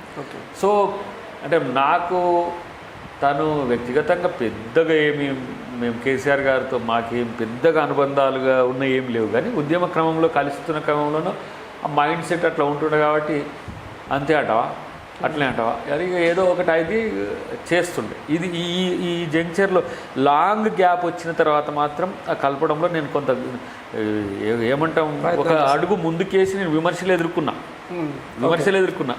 మొన్నగాక మా వాళ్ళది పంచాయతీ వచ్చినప్పుడు హోటల్కి పోయి చేసినట్టే నేను ఏకంగా ప్రెస్ మీట్లు పెట్టి వీళ్ళిద్దరు కలవాలని చెప్పి నేనే కొన్ని మీడియాకు ఇంటర్వ్యూస్ దాంట్లో కూడా అధికార ప్రతినిధిగా ఉంటుంది. ఎందుకు దాకర్కి ఎందుకు అంత ఇనిషియేషన్ ఎందుకు అని అంటే నేను జేఏసీ స్ప్లిట్ కావద్దు, జేఏసీ ఐడిల్ కావద్దు అనేది నాకు ఉద్దేశం ఉంది. ఎందుకంటే జేఏసీ కలిసి ఉంటే ఎంత మేలు జరిగినాయో నాకు తెలుసు కాబట్టి నాకు ఇగోస్ లేవు. నాకు ఎవరు కేసీఆర్ గారు రాజకీయ లబ్ధి పొందిన నాకు అప్పుడు సంబంధం లేదు, కోదండరామ్ గారికి అయితే రాజకీయ లబ్ధి లేదు. కాబట్టి కోదండరామ్ గారికి కొంత కోఆపరేటివ్గా ఉంటుంటే నేను. సో అట్లా కేసీఆర్ కూడా తర్వాత కోదండరామ్ దాకర్ను ఇట్లా దగ్గర వాళ్ళు ఏంది కోదండరామ్ దత్తపుత్రుడని చెప్పి తిరిగేటోళ్ళు మన జేఎస్లో కొంతమంది మిత్రులు. బట్ నేను తెలంగాణకు దత్తపుత్రునిగా ఉండాలనుకుంటాను. కోదండరామ్ గారు సిన్సియర్ కన్విక్టెడ్ మూమెంట్ లీడర్. అవును. అంతే ఇక దాంట్లో ఇంకా కించిత్ కూడా మనం తగ్గనక్కర్లేదు, అనడానికి కూడా వ్యతిరేక పడనక్కర్లేదు. అంటే ఆ రోజు ఎన్ని శ్రమ కోర్చి ఏ విధంగా తెలంగాణ ఉద్యమంలో శక్తులన్నిటి సమీకరించడానికి ఎన్ని కష్టాలు పడ్డాడో నాకు వ్యక్తిగతంగా తెలుసు సార్. తన పక్క నుండి రాజకీయాలు చేయాలనుకుంటోళ్ళు చూసుకుంటోళ్ళు వేరే ఇంట్రెస్ట్లు ఉంటుండే అన్ని పార్టీలు, నాట్ ఈవెన్ వన్. బట్ నేను ఎప్పుడు లీవరేజ్గా ఉండాలనుకుంటుంటే వీళ్ళిద్దరికి మాత్రం విడిపోవద్దు. ఎవరు కోదండరామ్ గారు, కేసీఆర్ గారు మాత్రం విడిపోవద్దు. చివరాఖరికి అదే జరిగింది, విడిపోయిండ్రు. ఆయన రాజకీయమైండు, ఈయన ఉద్యమమైండు. ఇటువైపు ఉన్న మేమంతా కూడా ఆయనకు వ్యతిరేకమైనట్టుగా చిత్రీకరించబడ్డది. సరే, కొంతమంది పొలిటికల్గా ఇంట్రెస్ట్ ఉన్న వాళ్ళు అంతే ఏంటంటే మేమేదో కేసీఆర్ గారితో పోతే వాళ్ళకి ఏందో రాజకీయంగా నష్టం జరుగుతుందని ఆలోచనలు వాళ్ళు అనుకునేది ఆ రోజుల్లో. బట్ నాకైతే నేను రాజకీయాల్లోకి వస్తా అని కూడా, రాజకీయాల్లో జాయిన్ అయ్యేదానికి కూడా నేను అనుకోలేదు. నన్ను యాక్సిడెంటల్ పొలిటీషియన్ అనొచ్చు మీరు. అంటే ఆ రకంగా అట్లా వచ్చినాం. ఎందుకంటే మూమెంటే పరమావధిగా తిరిగినాం. అవును. అట్లాంటి దాంట్లో ఇప్పుడు ఎగ్జాంపుల్ మీరు కొంతమంది మూమెంటే పరమావధి అన్నారు కాబట్టి మిలియన్ మార్చ్లో విగ్రహాల విధ్వంసం, అప్పుడున్న రాజకీయ నేతల మీద దాడులు చేయడం మీదే ముఖ్య పాత్ర అంటారు, నిజమేనా? కాదు అసలుగా. కొంతమంది అదంతా డిజైన్ చేసింది మీరే అని ఒక వాదన ఉంది. అస్సలు అటువైపు ఆలోచించకపోయేది నేను. అది మరి ఎందుకు వచ్చింది ఈ ఆర్గ్యుమెంట్ అనేది? ఎందుకు వచ్చింది ఆర్గ్యుమెంట్ అనేది? ఇటువైపు నెట్టాలని ఎవరైనా ప్రయత్నం చేశారు కానీ అది చేసిన వాళ్ళు కూడా నాకు తెలుసు కానీ చెప్పలేను, ఎందుకంటే అది ఉద్యమ రహస్యం. ఎస్, ఓకే, చెప్పకపోవడం బెటర్. సిన్సియర్గానైతే నేను కాదు, వాళ్ళని ఆపే ప్రయత్నం చేసిన రెడ్డి అంటే వాళ్ళను. అది ఉస్మానియాలో జరిగిన కొంత, అక్కడ కూడా ట్యాంక్ బండ్ మీద కూడా కొంతమంది దాడి చేసిండ్రు. అప్పుడు అసలు నేను కొంతమంది చాలా ప్లాన్గా వస్తున్నారు, నేను ఎంజాయ్ చేసుకుంటూ తిరుగుతున్నాను. ఏంటి 12 o'clock ట్యాంక్ బండ్ మీద ఉండాలి. అప్పుడు చాలా మంది యువత అంటే ఆ రోజు ఎంజాయ్ చేయడం కోసం అక్కడికి వెళ్ళారు. ఎట్లా ఎంజాయ్ చేసిన అంటే నన్ను అరెస్ట్ చేసింది. కోదండరామ్ గారు మేము కలిసి ఉన్నాము. ఎండల లక్ష్మీనారాయణ గారి కారులో ఆయనను హైడ్ చేసి ఎట్లనో ఒకట్లా తీసుకొచ్చి ఇక్కడ పెట్టాలి. చాలా టైట్ పెరిగింది. మేము కోదండరామ్ గారు ఫోన్ చేసి మన పిల్లల్ని రమ్మను, సంగమంలో అని రమ్మంటే జగ్జీవన్ రామ్ గారి కాంచి అంబేద్కర్ గారి కాడికి యాత్ర తీద్దాము, అక్కడ అరెస్ట్ చేసుకొని అంటే ఎంత 100 members కూడా లేరు జేఏసీ ఆఫీస్ కాడ. అంత పెద్ద కార్యక్రమం ఇచ్చినాము, టెన్షన్ ఉంది. ఒక్కొక్కరిని మమ్మల్ని లిఫ్ట్ చేసిన, నన్ను 11:30 ఆ టైంలోనూ లిఫ్ట్ చేసి నన్ను అరెస్ట్ చేసి పోతుంటే నేను పోలీసులను ఇక ఆపి ఒక రకంగా పోలీసుల మీద దాడి చేసి ఒక రకంగా మళ్ళీ వాళ్ళు ఇక ఫీల్ అయ్యిండు బాగా, మమ్మల్ని ఇట్లా అంటారా అని చెప్పేసి నడి రోడ్డు మీద దించిపోయారు. అది కూడా ఒక రకంగా బెనిఫిటే. అయితే నేను ఎక్కిన సంతోషంలో ఉన్నా. నేను ఫస్ట్ ఎక్కుతున్న వాళ్ళల్లో ఒక 1000 మంది ఎట్ ఏ టైం ఎక్కిండ్రు అనుకో, నేను 1000లో ఒక్కని. ఓకే, ఆ సంతోషంతో తిరుగుతా ఉన్నా. వీళ్ళ ప్రిపరేషన్స్ వేరున్నాయి. అంటే వీళ్ళు ఏం రాబోయే, వీళ్ళు ఎంజాయ్ చేస్తున్నారు, వీళ్ళు ఏదో పనిలో ఉన్నారు ఏందని చెప్పి నేను వాళ్ళని గమనించిన. గమనించి ఏంటిది మనం ప్లాస్టిక్ తాళ్ళు, ప్లాస్టిక్ వాటితో ఆడిన తాళ్ళు, తర్వాత కొన్ని ఏమంటాం ఇనుపరాడ్ల లాంటివి, ఇవన్నీ తీసుకొని వస్తే ఇదేంది కథ, ఇది ఇట్లా జరగొద్దు కదా అని చెప్పేసి నేను వారించే ప్రయత్నం చేస్తే దాకరాన్ని తీసుకపోతే ఇక్కడి నుంచి వెళ్ళగొట్టి ఈడ ఉండని ఆపిండు తాత్కాలికంగా. అది ఎవరి విగ్రహం ఉండే ఫస్ట్ పలిగిన విగ్రహం అక్కడే జరుగుతున్నది. దానికేసి ఇట్లా గుంజుతున్నారు. అయ్యో వాళ్ళ నాకు తెలుసు అందరు కూడా, నేను ఇప్పుడు చెప్పలేను కానీ ఇట్లా గుంజుతుంటే అసలు ఇది ఎందుకు చేస్తున్నారు మీరు, ఇది కాదు కదా మనం అనుకున్నది అని అంటే వాళ్ళ ఉద్దేశాలు వేరున్నాయి. ఇప్పుడు రాజకీయ ప్రయోజనాలు ఎట్లా ఉంటాయో అయితే గుంజుతుండ్రు, వాటిని కొడుతున్నారు. ఇదంటే ఇది మంచిది కాదని చెప్పి నేను కొంత అగ్రెసివ్గా ఉంటా అనే ఉద్దేశం అందరికీ ఉంది కాబట్టి ఫస్ట్ దాకరని ఇక్కడికి వెళ్ళి పంపిరి ఇక్కడికి వెళ్ళి అని చెప్పేసి వాళ్ళ దాంట్లో ఒక వాయిస్ అంటే అట్లా కాదు భయ్, ఇది చేస్తే జేఏసీకి చెడ్డ పేరు వస్తుంది, టీఆర్ఎస్కి చెడ్డ పేరు వస్తుంది అంటే అన్నాను కామ్గా వెళ్ళిపోను వీడికి వెళ్ళి అంతే. ఇట్లా డాగ్ నాకు ఇక వీళ్ళేం ప్రభావ ఇట్లా ఎందుకు చేస్తున్నారనే చేతులు కూడా లేకుండా పోయింది. అయితే అసలు ఇప్పుడు నువ్వు అన్నది నాకు ఇప్పుడు నేను వింటున్నాను మీ నేతృత్వంలో జరిగింది అంటే ఈ సంభాషణ జరిగేటప్పుడు ఎవరైనా చూసి ఇట్లా దాకర ఏది చేయించారని చెప్పిండ్రేమో కానీ అసలు ఆ రోజు చేసిన వాళ్ళు నాకు ఇట్లా కళ్ళ ముందు కనబడుతూనే ఉంది ఇప్పుడు నువ్వు అంటుంటే. కానీ అంటే మేబీ మీరు జేఏసీలో కీలకంగా అటువైపు కేసీఆర్ వల్ల అగ్రెషన్తో ఇట్లా అనుకోవచ్చు కానీ అస్సలు నేను హింసను అస్సలు ప్రేరేపించకూడదు. ఓకే, అస్సలు హింస కాదు కదా, అసలు ఎవరి మీద పరుషంగా కూడా మాట్లాడడానికి ఏది ఇలాంటి విషయాల్లో మాట్లాడి ముఖ్యమంత్రులు లేకపోతే మంత్రులు ఎవరైతే ఆ రోజు తెలంగాణకు అడ్డం పడతారో వాళ్ళ మీద మాత్రం కోపంతో ఉంటుంది. ఏంది అది ఉద్యమ కోపమే, వ్యక్తిగత కోపం కూడా కాదు. ఓకే. సో ఆ రోజు జరిగింది. వాళ్ళు ఎవరెవరో తెలుసు, వాళ్ళు కూడా మంచి మంచి పదవులే వచ్చినాయి తర్వాత వాళ్ళకు కూడా. సో మంచిదే ఆ రోజు. కానీ ఎవరైతే మనము తెలుగు కీర్తి ప్రతిష్టల్ని దిగ్ధంతాలకు తీసుకుపోయిన వాళ్ళ మీద, ఆ విగ్రహాల మీద దాడి జరగడం మాత్రం కొంచెం మనస్తాపమే ఒక రకంగా చెప్పాలి. ఎవరు దాంట్లో నచ్చని వాళ్ళు ఎవరు ట్యాంక్ బండ్ మీద ఉండే ఈ చివరి నుంచి ఆ చివరి వరకు ఉండే విగ్రహాలు ఏవి కూడా తెలంగాణకు అడ్డం కావయి. అవి మానవత్వానికి ప్రతీకలు ఉన్నాయి. అవి కవులైనా కళాకారులైనా ఇంకెవరైనా సరే రచయితలైనా ఆడ ఉన్నాయి ప్రతి ఒక్కటి. కాబట్టి దాన్ని అస్సలు ప్రోత్సహించకపోతే, ఒకవేళ నన్నే కేసీఆర్ నుండి అది జయించాలనకపోతే నేను వద్దని చెప్తే నేను వద్దని చెప్తుంటున్నాము. కానీ అది తర్వాత కొంత బ్యాడ్ ఇంప్రెషన్ క్రియేట్ చేసింది. కానీ ఏముంటుంది, విగ్రహాలే కదా తెలంగాణ ఉద్యమానికి వాళ్ళు కూడా సహకరించినట్టుగా అనుకున్నాను నేను. వాళ్ళ యొక్క త్యాగం కూడా దీంట్లో ఇప్పుడు 1000-1200 మంది అమరవీరులు ఎట్లా త్యాగం చేసిండ్రో ఆ విగ్రహాలు కూడా త్యాగం చేసినాయి. మళ్ళీ వచ్చినాయి కొత్తవి. కానీ ఒక సెన్సిటివ్గా పోయింది. అది ఒక బాధ అనిపించినప్పటికి కూడా అది తప్పని పరిస్థితి ఏమో అనిపించింది నాకు. నేను ఇది ఇట్లా చేయొద్దు, జరగకపోతే కూడా తెలంగాణ రాకుంటుండే ఆ సీరియస్నెస్ ఏంటంటే చాలామంది ఆ విగ్రహాలు కూల్చడంతో ఒక గుండె పగిలినట్టుగా మాట్లాడింది ఆంధ్ర ఎవరైతే మేధావులు చాలామంది ఇంటర్నల్గా. అసలు మన అంటే బయటకు వచ్చి మాట్లాడారు, మాకు ఫోన్ చేసి ఏం దయాకర్ గారు ఇట్లా చేస్తారా, మీరు ఇది ఏంది అని మీరు అన్నట్టే మీ జేఏసీ ఇట్లా చేస్తుందా అన్నట్టు. కేసీఆర్కి ఇష్టం లేదని తెలిసింది కదా బయటికి. సో జేఏసీ వాళ్ళు ఇది చేయించినట్టు అంటే జేఏసీ ఎప్పుడు కూడా హింసను ప్రేరేపించినట్టు అసలు అటువైపు కూడా నెట్టలే. సాగరహారం కూడా హైదరాబాద్ వైపు పోతారని నెక్ ఆఫ్ ది ఏంటిది మన నెక్లెస్ రోడ్ని ఇచ్చినా కూడా తీసుకొని మురికి దగ్గర అనుకొని ఉద్యమం చేసినాం. ఆడ గబ్బు వాసన వస్తున్నా కూడా ఆడనైనా చేసినాం. కానీ పైకెక్కిపోతాం అనేది ఆ నుంచి బంజారా హిల్స్ మీదుగా జూబ్లీ హిల్స్ మీద దాడి చేస్తారని ఇంటెలిజెన్స్ రిపోర్ట్స్ అట పర్మిషన్ ఉండడానికి. సో హింసను గవర్నమెంటే సెంటిమెంటల్గా లేపింది గవర్నమెంట్లో కొంతమంది. సో కాబట్టి ఆ రోజు ఇది విగ్రహాలకు సంబంధించిన అంశంలో కొంత ఏమంటే అత్యుత్సాహమే అయినప్పుడు కూడా తప్పని పరిస్థితి అయి ఉంటుంది. బట్ నేనేమంటున్నానంటే అది ఒక పెద్ద మూమెంటం. అది తెలంగాణ ఉద్యమ చరిత్రలో మిలియన్ మార్చ్ అనేది ఒక రిమార్కబుల్. అదేది తెహరీర్ స్క్వేర్ దగ్గర అప్పుడు ఎట్లా ఈజిప్ట్లో జరిగిందో దాని స్ఫూర్తితోనే దాన్ని పెట్టినాం. అట్లనే జరిగింది. అది పేరు కూడా వచ్చింది తెలంగాణ తెహరీర్ స్క్వేర్ అని. అది అప్పుడు జరుగుతున్న మూమెంట్ బేస్ చేసుకొని దాన్ని డిజైన్ చేసినాం. అట్లా అంటే అది హింస వైపు పోతుంది. మా చేసిన మాకు చర్చలు దాకర్లు ఇట్లా ఎట్లా అంటారు, కోదండరామ్ గారు దానికి ఎందుకు ఒప్పుకుంటాడు. ఒక దశలో వద్దు అని అంటే కోదండరామ్ గారితో పాటు నేను కూడా వాదించి వద్దులేసారన్న ఒక దశలో. ఆయన ఆ రోజు ఒక పదం వాడిండు ప్రెస్లో, ఏంది ఇప్పుడు కనుక ఈ తెలంగాణ మార్చ్ను ఎత్తేస్తే ఏది మన దీనికి ఏంది అదేంది మిలియన్ మార్చ్ని ఎత్తేస్తే నేను ఇక హుస్సేన్ సాగర్లో దూకి సచ్చుడే అనే పదం వాడిండు ఆయన. మాలాంటి వాళ్ళం కూడా కొంత వద్దులే అనే స్థితికి వచ్చినాం.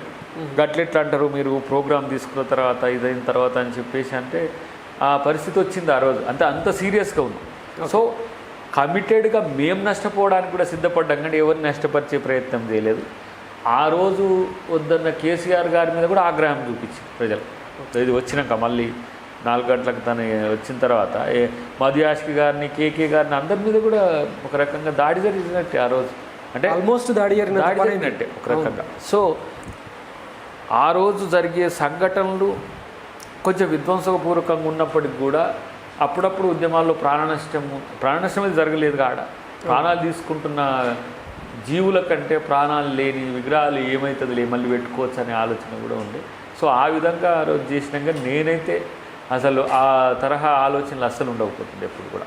ఓకే, ఇక ఉద్యమ ఎపిసోడ్ని పక్కన పెట్టి రాజకీయాల విషయానికి వస్తే కేసీఆర్తో కనుక మీరు కొనసాగి ఉంటే ఈ పాటికి అంటే ఎమ్మెల్యేగానో ఎంపీగానో ఉండేవారా? ఆ టైంలో అంటే జేఏసీ నేతలకు కొంతమందికి టికెట్లు ఇవ్వాలన్న ప్రాసెస్లో కవిత గారు మీకోసం ఫైట్ చేసిన సందర్భం కూడా ఉంది. అసలు ఎందుకు మిస్ అయింది అది? అంటే రాజకీయం నేను టీఆర్ఎస్తో అఫ్ కోర్స్ మీరు అంటే యాక్టర్గా అనుకోలేదు పోయి లీడర్ అయినరు, యాక్సిడెంటల్ లీడర్. అవును.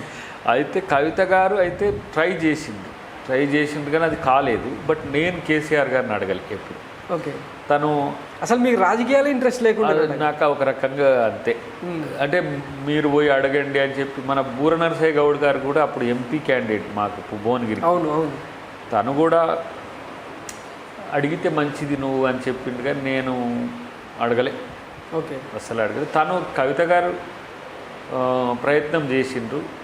ఏం జరిగిందో కానీ ఆయన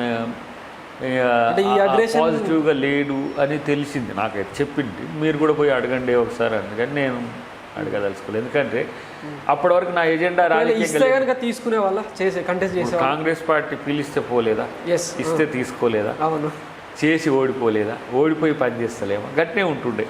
పోతే అయితుంటున్నా కాదా అంటే అయితుంటునేమో కానీ ఆడ ఆశనే పడలేదు కదా నేను. ఒకవేళ తర్వాత పోయిన వాళ్ళు కూడా ఉన్నారు. ఎవరు తెలంగాణ గవర్నమెంట్ టీఆర్ఎస్ పార్టీ ఏర్పడ్డ తర్వాత పోయిన వాళ్ళు కూడా ఉన్నారు. మా అంటే పాత్రికేయులుగా అంటే ఒక రకంగా మిమ్మల్ని కానీ దాసోజి శ్రవణ్ గారిని కానీ చూస్తే ఒక రకమైన బాధ మాకు అనిపిస్తుంటుంది అనమాట. మేబీ అంటే కేసీఆర్తో కలిసి ఉండి అంటకాగి ఉండుంటే వీళ్ళ స్థానం ఒక రేంజ్లో ఉండేది. అంటే ఇంత కమిటెడ్గా పనిచేసినప్పుడు పదవులు దక్కాల్సిన అవసరం కూడా ఉండే కదా. అయితే వాస్తవానికి వాళ్ళ ప్రభుత్వం వచ్చింది కాబట్టి అటు పోలేదే అని బాధపడలేదు. కానీ మీరన్న దాంట్లో మనోళ్ళు ఫీల్ అవుతున్నప్పుడల్లా ఫీల్ అవుతాను నేను. ఇప్పుడు మీలాంటి వాళ్ళు సార్ దాకర్ గారు అటు ఉంటే మీరు ఎమ్మెల్యేను ఎంపీను మంత్రి 5 సార్ అని అంటే నేను 5 అనుకుంటుంటా. కానీ నా శ్రమ టీఆర్ఎస్ పార్టీ కొరకు లేదు, ఉద్యమం కొరకు. టీఆర్ఎస్ పార్టీ కొరకు, టీఆర్ఎస్ పార్టీని టికెట్ అడిగే నైతిక హక్కు నాకు లేదు. ఓకే. ఎందుకు? నేను I'm not for the party. Of course they are mingle with me. మేము వాళ్ళతో కలిసిపోయినాం, వాళ్ళు మాతో కలిసిపోయిండ్రు, అసలు వాళ్ళు వేరు కాదు అనేటట్టు కూడా ఉండేది. But what I am connected to the TRS party. Okay. నేను జేఏసీకి పనిచేసిన. సరే జేఏసీకి పనిచేయడం వల్ల టీఆర్ఎస్ పార్టీ లబ్ధి పొందొచ్చు కాక, జేఏసీతో టీఆర్ఎస్ పార్టీ ఉండడం వల్ల టీఆర్ఎస్ పార్టీకి లబ్ధి చేకూర్చొచ్చు కాక. కానీ నాకు టికెట్ అడిగే నైతిక హక్కు లేదు. ఓకే. ఇచ్చే హక్కు వాళ్ళకు ఉంటుంది. నేను ఇక్కడ కూడా వచ్చి సోనియా గాంధీ గారు ఆహ్వానం 2 సార్లు కలిసినప్పుడు చెప్పింది. దిగ్విజయ్ సింగ్ గారు కూడా మీ దాంట్లో కొంతమంది రాజకీయాలకు రావాలనుకుంటున్నాను మేడం అన్నది. మీరు వస్తే నేను పరిచయం చేసి మీకు ఏ అవకాశాలు రావాలంటే నేను అది చూస్తాను చెప్పి ఇక్కడ కూడా లేక్ వ్యూ గెస్ట్ హౌస్లో కలిసినప్పుడు చెప్పిండు. అప్పటికి కూడా నేను కాంగ్రెస్ పార్టీని కన్సర్న్ కాలేదు అప్పటికి కూడా. ఎందుకంటే I'm not thinking about the politics. తర్వాత దామోదర రాజనరసింహ గారు ఆహ్వానించారు. కొప్పుల రాజు గారు, దామోదర రాజనరసింహ గారు ఆహ్వానించింది, చేర్చుకోమని. అది కూడా ఒక రకంగా ఏంటంటే టీఆర్ఎస్ పార్టీ వైపు లేని వాళ్ళు, పోని వాళ్ళు ఎవరైనా తేలితే దాంట్లో నేను తేలిన. సో ఈక్వేషన్లో మీకు టికెట్ వచ్చింది అంతే. అసలు మీకు ఎంత యాదృచ్ఛికం అంటే మార్నింగ్ ఎటు జిమ్ పోయి వచ్చిన 8:39 అయింది. అసలు గ్యాప్ ఎందుకు వచ్చింది? కేసీఆర్ మిమ్మల్ని పిలిపించి ఆయన రాజకీయ ఆలోచనలో మేము లేకపోవచ్చు. ఓకే. లేకపోతే కోదండరామ్ గారికి అనుకూలంగా ఉండడము, ఆయనకు వ్యతిరేకంగా అయి ఉండొచ్చు. I don't know. ఎప్పుడు నేను అసలు ఎప్పుడు కలవలే అని. ఈ తెలంగాణ వచ్చిన రోజు ఒక్కరోజు కలిసినాం. ఆ రోజు వచ్చిన రోజు ఇక ఆ సంతోషం ఉండే మనం నెత్తుకున్న ఆ రోజు తెలంగాణ వచ్చిన రోజు. ఆ రోజు తర్వాత మళ్ళీ నాకు తెలిసి తనను ఎప్పుడు కలవాలి. ఎందుకంటే నాకు తెలంగాణ రాష్ట్రం వచ్చిన తర్వాత కేసీఆర్తో పని ఉంటుందని కూడా నేను అనుకోలేదు.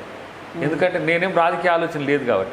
కానీ ఇటువైపు వీళ్ళు ఆహ్వానించడం కాదు, మేము టికెట్ కొరకు ప్రయత్నం చేస్తాము, రాకపోయినా నువ్వేం బాధపడకండి. అసలు నేను ఏది చేయకపోయినా ఏం లేదు. నేను అప్పుడే చెప్పిన, అమ్మ నువ్వు తెలంగాణ వచ్చి నీ దగ్గర చేరుతామని చెప్పిన సోనియా గాంధీ గారికి. ఓకే. అయితే చేరిన తర్వాత ఏంది, మాకు కేటాయించిన సీట్లు ఏఐసీసీ నుంచి కేటాయిస్తే మళ్ళీ ఇక్కడ పీసీసీ చేంజ్ చేశారు. ఓకే. మళ్ళీ ఆమె పిలిచి పాపం మళ్ళీ మాకు టికెట్లు కేటాయించింది, బీఫామ్. మళ్ళీ ఆమె పొన్నాల గారికి ఫోన్ చేసి దిగ్విజయ్ సింగ్ గారికి ఫోన్ చేసి ఇచ్చింది. సో వాళ్ళు ఎక్కడో ఢిల్లీలో ఉంటారు. అసలు సోనియా గాంధీ గారికి మేము వ్యక్తిగతంగా ఆమెను కలిసేంత వరకు కూడా మేమెవరో కూడా ఆమెకు తెలియదు. జస్ట్ 100 మంది ఉంటే మేము ఒక జేఎస్ రిప్రజెంటేషన్ పోయినది ఒక 20 మంది పోతే X Dayakar, Y Kodandaram, Z ఇట్లా రసమై ఇట్లా అనుకుంటా చెప్పిన వాళ్ళమే. కానీ ఎంతమందిలో ఆమెకి ఏం గుర్తుంటుంది? అవును. బట్ జేఏసీ లీడర్లకు టికెట్లు ఇవ్వలేదనే చర్చ పోయిన తర్వాత ఆమె ఆ రాత్రికి రాత్రి పిలిపించింది. రాత్రికి రాత్రి పిలిపించి మార్నింగ్ 9:30కి ఆమె టేబుల్ మీద ఉన్నాం మేము. ఓకే. నేను మీకు హామీ ఇచ్చిన, ఓకే, నేను ఇప్పించేదానిక మీరు ఈడ కూర్చోండి అంటే 11:30-12 వరకు ఆమె మాతోనే ఉంది. అందరితో మాట్లాడి సెట్ చేసిన తర్వాత మీరు ఇంటికి వెళ్ళిపోండి, మీరు పోయి బీఫామ్ తీసుకుని మీరు కంటెస్ట్ చేయండి అని చెప్పింది. అంటే వాళ్ళు ఎంత కమిటెడ్గా ఉంటారు అంటే తెలంగాణ ఇవ్వడం కూడా అట్నే చేసిండ్రు. అసలు ఇప్పటికీ ఆ గౌరవం ఉన్నది. ఏమవుతుంది మంత్రి ఎమ్మెల్యే అయితే ఏమైంది అంటే నాకు బంగళాలు వస్తాయి, 4 పైసలు వస్తాయి, 4 గౌరవిస్తారు. ఏది బా ఎమ్మెల్యే అంటే ఈ పదవి కాంక్ష ఎక్కువ ప్రతిపక్షంలో ఉన్నా మీకు ఉండవలసిన పేరు రావాల్సినంత వచ్చి డెఫినెట్గా వస్తుంది. మనం జనం కొరకు కొట్లాడినప్పుడు పదవులతో వచ్చే పేరు, ఆ హోదాతో వచ్చే పేరు తాత్కాలికం, అది పోగానే పీకుతుంది. బట్ దయాకర్ ఇప్పటివరకు ఏదీ కాలేదు. దయాకర్గా ఉన్నా కూడా దయాకర్ గౌరవాన్ని పెంచుకుంటాడు. దయాకర్గా ఎందుకు పెరగాలని అంటున్నంటే నేను పోరాడే, నేను కొట్లాడే సమాజం ఇంకొకటి ఉన్నది, అది ఉంటుంది భవిష్యత్తులో. ఈ దేశంలో కాదు, ఈ రాష్ట్రంలో కాదు, నేను అనుకుంటున్న నా ఆలోచనలకు రూపమిచ్చే ఉద్యమం ఇంకా ఉంటుంది. అది రాజకీయంగా ఉండొచ్చు, సామాజికంగా ఉండొచ్చు, ఏ రకంగా ఉండొచ్చు. కానీ ఎప్పుడు కూడా అదైతే ఫీల్ కాలే. మీలాంటి వాళ్ళు అన్నప్పుడు మాత్రం నిజంగా ఫీల్ అవుతుంది. మరి అట్లా అప్పటి వరకు ఓహో అవుతుంటుమా అంటే మన కింద ఉన్న పిల్లలు కూడా బాల్కసుమన్ చరిత్రను తీసుకుంటే చాలా యంగ్ ఏజ్లో ఎంపీ అవ్వడం, ఇప్పుడు ప్రభుత్వ చీఫ్, ఇట్లాంటి అవకాశాలు మీకు కూడా వచ్చింటే బాగుండేది కదా అన్న. సరే వాళ్ళు రాజకీయ నాయకులతో ఉన్నాడు సుమన్ కానీ ఎవరైనా అంటే కంపేర్ చేసుకుంటే ఆ స్థాయి వ్యక్తిగా మిమ్మల్ని మేము ట్రీట్ చేస్తాం. అట్లా ఇప్పుడు వాళ్ళతో ఉన్నారు కాబట్టి వాళ్ళ పార్టీ అధికారంలోకి వచ్చింది కాబట్టి వాళ్ళకి ఇచ్చిండ్రు. రేపు మా పార్టీ అధికారంలోకి వస్తే నన్ను ఏం చేస్తారు, నన్ను ఇంకెంత మంచిగా కాంగ్రెస్ అధికారంలోకి వస్తే మీకు కూడా అంటే గొప్ప పదవి ఉంటుంది. డెఫినెట్గా కాంగ్రెస్ పార్టీకి నేను సర్వీస్ చేయడం అనేది ఒక బాధ్యతగా ఫీల్ అవుతా.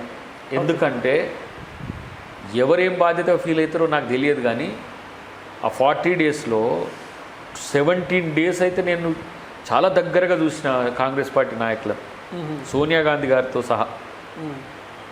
వాళ్ళ డెడికేషన్ బట్టి చూసి తెలంగాణ కొరకు సిన్సియర్గా నేను పోరాడితే, కాంగ్రెస్ పార్టీ కొరకు సిన్సియర్గా కొట్టాడాలనేది అదొక్కటే నన్ను కాంగ్రెస్ పార్టీలో తీవ్రవాదిగా కొట్టాడిపిస్తుంది. అది ఒక్కటే. అరే నీకేంది, నువ్వు కాంగ్రెస్ వాళ్ళ కంటే ఎక్కువ కొట్లాడుతావు అని టీఆర్ఎస్ వాళ్ళు కొంతమంది అంటారు. అంటే నేను కాంగ్రెస్లో జాయిన్ అయినాక కాంగ్రెస్ వాడిని కాకుండా టీఆర్ఎస్ ఉన్న అవుతున్నా, తెలంగాణ ఉన్న అవుతున్నా, తెలంగాణ ఉద్యమకారునిగా అవుతా. బట్ కాంగ్రెస్ పార్టీ ఎంత కన్విక్షన్తో తెలంగాణ ఇచ్చిందో అంతే కన్విక్షన్తో తెలంగాణ కొరకు కాంగ్రెస్ పార్టీ కొరకు కొట్లాడుతుంది. ఎందుకంటే ఆ పార్టీ మీద ఉన్న నమ్మకం, ఆ పార్టీ మీద ఉన్న గౌరవం వ్యక్తులతో వచ్చే వ్యతిరేకతను పట్టించుకోరు. నన్ను ఒక ఎక్స్ ఒక హోదాలో ఉండి వ్యతిరేకిస్తాడు అనుకో కాంగ్రెస్ పార్టీలో, ఒక వై ఒక హోదాలో ఉండి నన్ను వ్యతిరేకిస్తాడు. ఎగ్జాంపుల్ నాకు టికెట్ రాకుండా చేస్తారో, నన్ను రాజకీయంగా నష్టం చేయాలని చూస్తారు అనుకో, వాటిని పట్టించుకోను నేను. ఎందుకంటే నేను పార్టీ అనగానే ఏఐసిసిని చూస్తా, తర్వాత పిసిసి చీఫ్ని చూస్తా. These chiefs are my chiefs, అంతే. వాళ్ళు నన్ను వ్యతిరేకించేటోళ్ళు అయినా సరే. సోనియా గాంధీ గారు దయాకర్ వద్దు నాకంటే కూడా ఆమె నేను అమ్మా నువ్వు తల్లి నాకు కావాలని అంట. ఇప్పుడు మా రేవంత్ రెడ్డి గారు నన్ను నువ్వు వద్దు దయాకర్ అంటే కూడా అయ్యా నువ్వే మా నాయకుని అని అంటే. ఎందుకు? ఇది పార్టీ లైన్, అది మూమెంట్ లైన్. ఇప్పుడు రాజకీయంగా నేనెందుకు కాంగ్రెస్ పార్టీకి ఇంత వేరే పార్టీలు ఇంతమంది ఉన్న వాళ్ళు అటు ఇటు రమ్మంటున్న ఎందుకు ఉండను, అటు ఇటు చూడను. ఎందుకంటే కాంగ్రెస్ పార్టీ తెలంగాణ ఇచ్చింది కాబట్టి రాజకీయాల్లోకి వచ్చిన కాంగ్రెస్ పార్టీకి వచ్చిన. తర్వాత 2 సార్లు కూడా నెక్స్ట్ టైం రాహుల్ గాంధీ పిలిచి ఇచ్చింది టికెట్. అంటే వాళ్ళ కమిట్మెంట్ చూసిన తర్వాత పదవుల మీద ఆశ లేదు అని చెప్పి ఇప్పుడు నీకు ఏమనిపిస్తుంది అంటే ఇప్పటికి నాకు పదవులే వద్దట్రా అనే ఉద్దేశంతో అట్లా పోతుంది. పదవుల మీద ఆశ లేదు అన్నది కానీ పదవే పరమావధి కాదు. బట్ పదవి వస్తే ఇంకెంత మంచి చేయొచ్చో నాకు ఇప్పుడు అర్థమవుతుంది. కాబట్టి మళ్ళీ పదవి కొరకే మళ్ళీ నెక్స్ట్ అంతా చేస్తా అనేది కాదు. పొలిటికల్ లైఫ్లో హోదా అనేది డెఫినెట్గా లక్షల మందికి ఉపయోగపడి నాలాంటికి ఉంటే ఇంకా అది ఎక్కువ.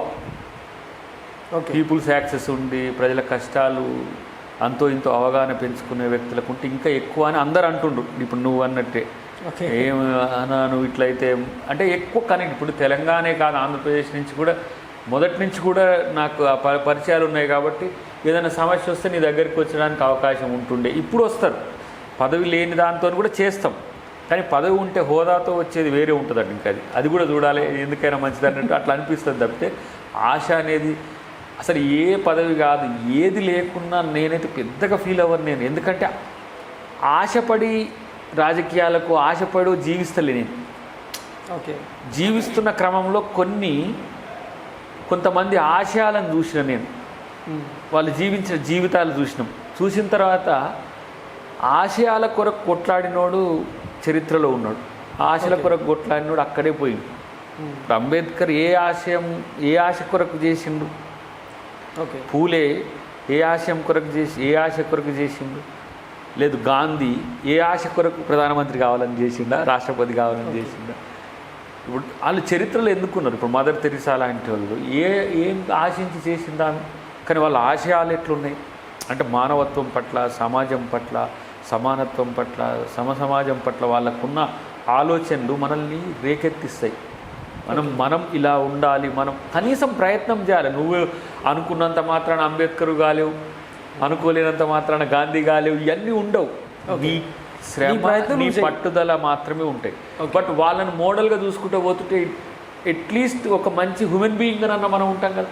సో హోదాలు వస్తే ఎంతమంది మా ముందు నువ్వు చెప్తే నమ్మో మిత్రమా, వందల మంది ఎమ్మెల్యేలు, ఎంపీలు మా కళ్ళ ముందు ఇట్లా పోయిన వాళ్ళు, మంత్రులు, ఆ టెన్యూర్ అయిపోయినాక అది అవుట్ సైడ్ అయిపోతుంది, అక్కడితో అయిపోతుంది.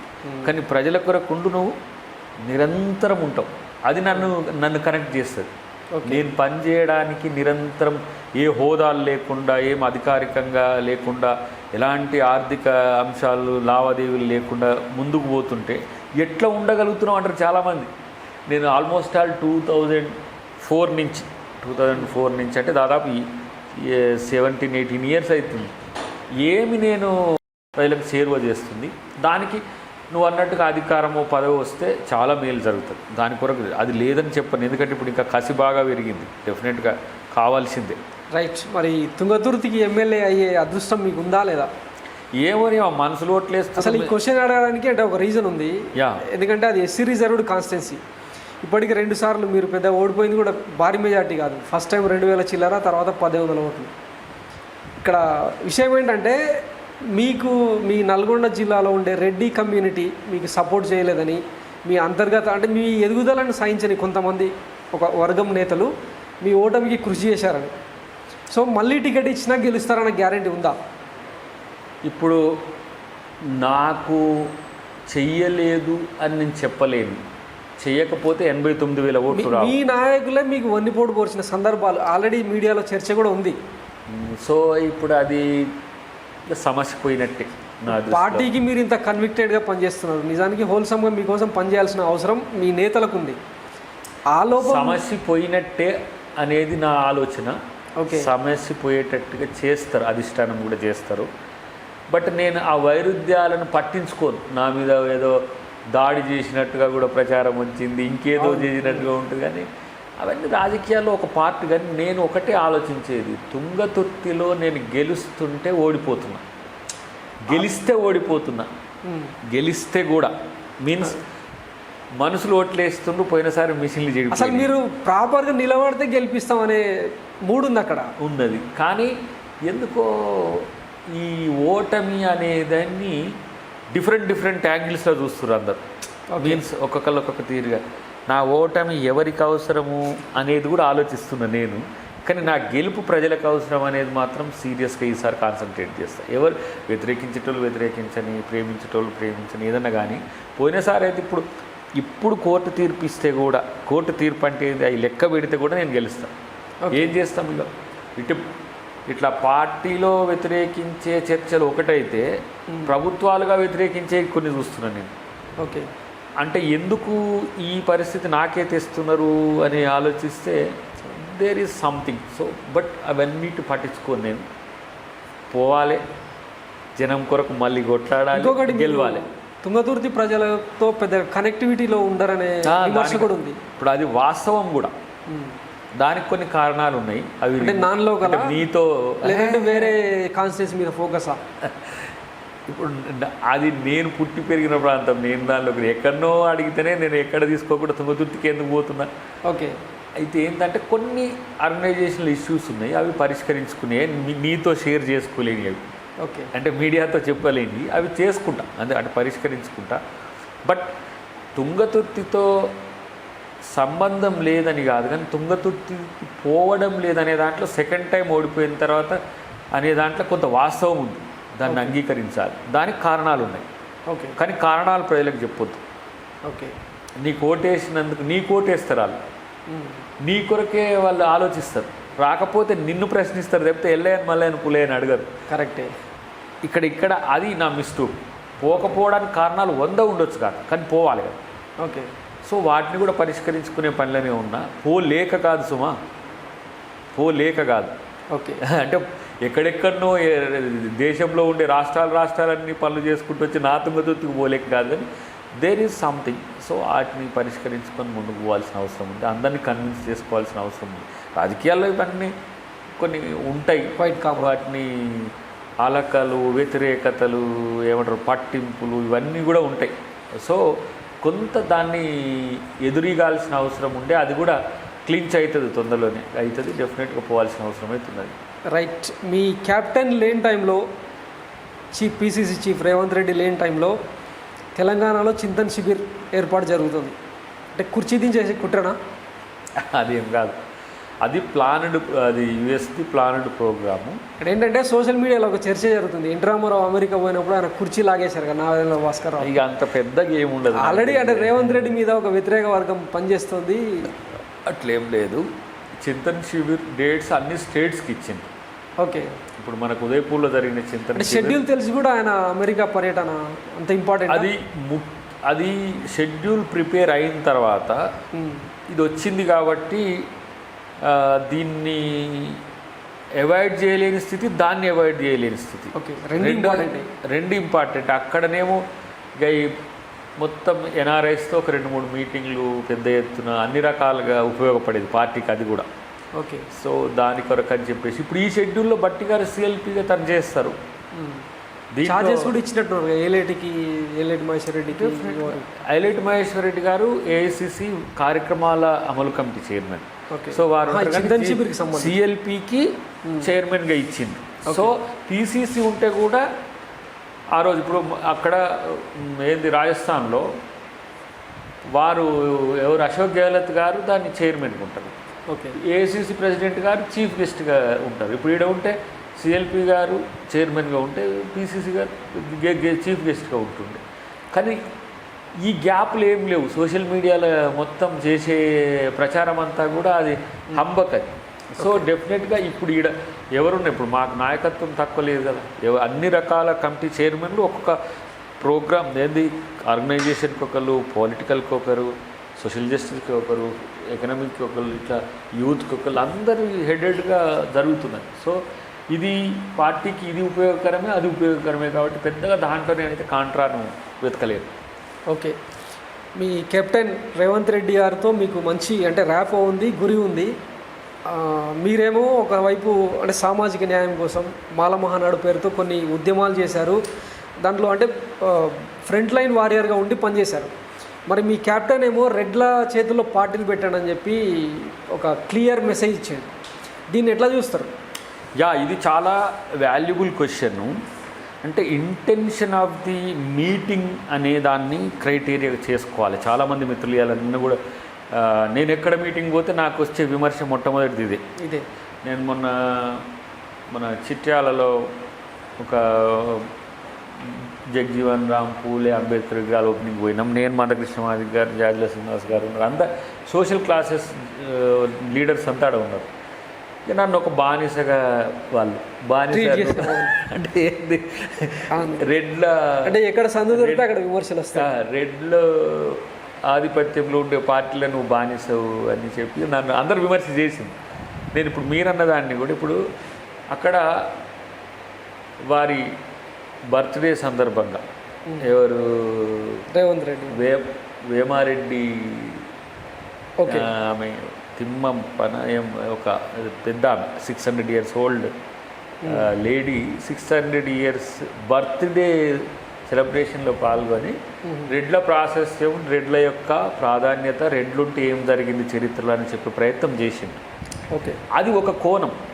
ఇట్లా ఇప్పుడు కాకతీయ సామ్రాజ్యంలో పద్మనాయకులు వెలుమలుగా పిలువబడే రోజు ఆ రోజు పద్మనాయకులు, తర్వాత రెడ్లు, ఏది గోన గన్నారెడ్డి నేతృత్వంలో జరిగిన సామంత రాజ్యాలు ఏవైతే ఉన్నాయో ఆ ఉన్నన్ని రోజులు కూడా కాకతీయ సామ్రాజ్యం చాలా పటిష్టంగా ఉండే. Whenever turn into the Velamas అప్పుడు ఇట్లా అయిందని చెప్పి ఒక పోలిక తీసుకురావడం, నేను రెడ్ల చేతిలో మీరు పార్టీ పెట్టండి, పెడితే మంచిగా అవుతుందని చెప్పి ఒక పాజిటివ్ యాటిట్యూడ్ చెప్పి ఇక్కడ రేవంత్ రెడ్డికి ఉండే సబ్జెక్ట్ నాలెడ్జీని ఎవరు క్వశ్చన్ చేసే పరిస్థితి లేదు. ఆయన ఆ కామెంట్ వేగ్గా చేసినని కూడా ఎవరు అనుకోవట్లేదు. బట్ ఆ కామెంట్ వరంగల్ డిక్లరేషన్ తర్వాత కాంగ్రెస్ గ్రాస్ రూట్లోకి వెళ్ళిన సందర్భంలో తీవ్రమైన డ్యామేజ్ చేసింది. డ్యామేజ్ అనే దానికంటే దాన్ని నుంచి అంటే ఎట్లా అర్థం చేసుకోవడంలో డిఫరెన్స్ ఒకటి ఏంటంటే, ఇప్పుడు టీఆర్ఎస్ దుమ్మెత్తిపోస్తుంది, బీజేపీ దుమ్మెత్తిపోస్తుంది, ఆబ్వియస్లీ ప్రతిపక్షాలు అందిపుచ్చుకునే చేస్తాయి. బట్ నేనేమంటున్నా అంటే ఇవాళ ఆ స్టేట్మెంట్ రెడ్డి అనే స్టేట్మెంట్ను రేవంత్ రెడ్డి గారు పిసిసి అధ్యక్షునిగా చేసిన స్టేట్మెంట్గానే అందరు తీసేసుకున్నారు. డెఫినెట్లీ బాధ్యతాయుతమైన పదవి నుండి చేసిన కామెంట్. నాకు ఇప్పుడు రాజకీయంగా కూడా ఆ రకమైన స్టేట్మెంట్లు ఇవ్వడాన్ని కొంతమంది వ్యతిరేకించింది. కానీ చరిత్ర చెప్పుకుంటప్పుడు ఒక ఎగ్జాంపుల్ చెప్తాను మీకు. ఎందుకంటే రేవంత్ రెడ్డి గారిని సమర్థిస్తున్నట్టుగా అనుకోకుండా మీరు దీన్ని సావధానంగా వింటే, ఇప్పుడు రావి నారాయణ రెడ్డి గారు ఉన్నారు, అవును, వెదిరి రామచంద్రరెడ్డి గారు ఉన్నారు, పుచ్చలపల్లి సుందరయ్య గారు ఉన్నారు, బిఎన్ రెడ్డి గారు ఉన్నారు, ఓకే, ఆరుట్ల కమలాదేవి గారు ఉన్నారు. నేను చెప్పే పేర్లన్నీ రెడ్లయ్యే సుమా, కానీ ఎక్కడ కూడా వాళ్ళలో రెడ్డితనం కనపడదు.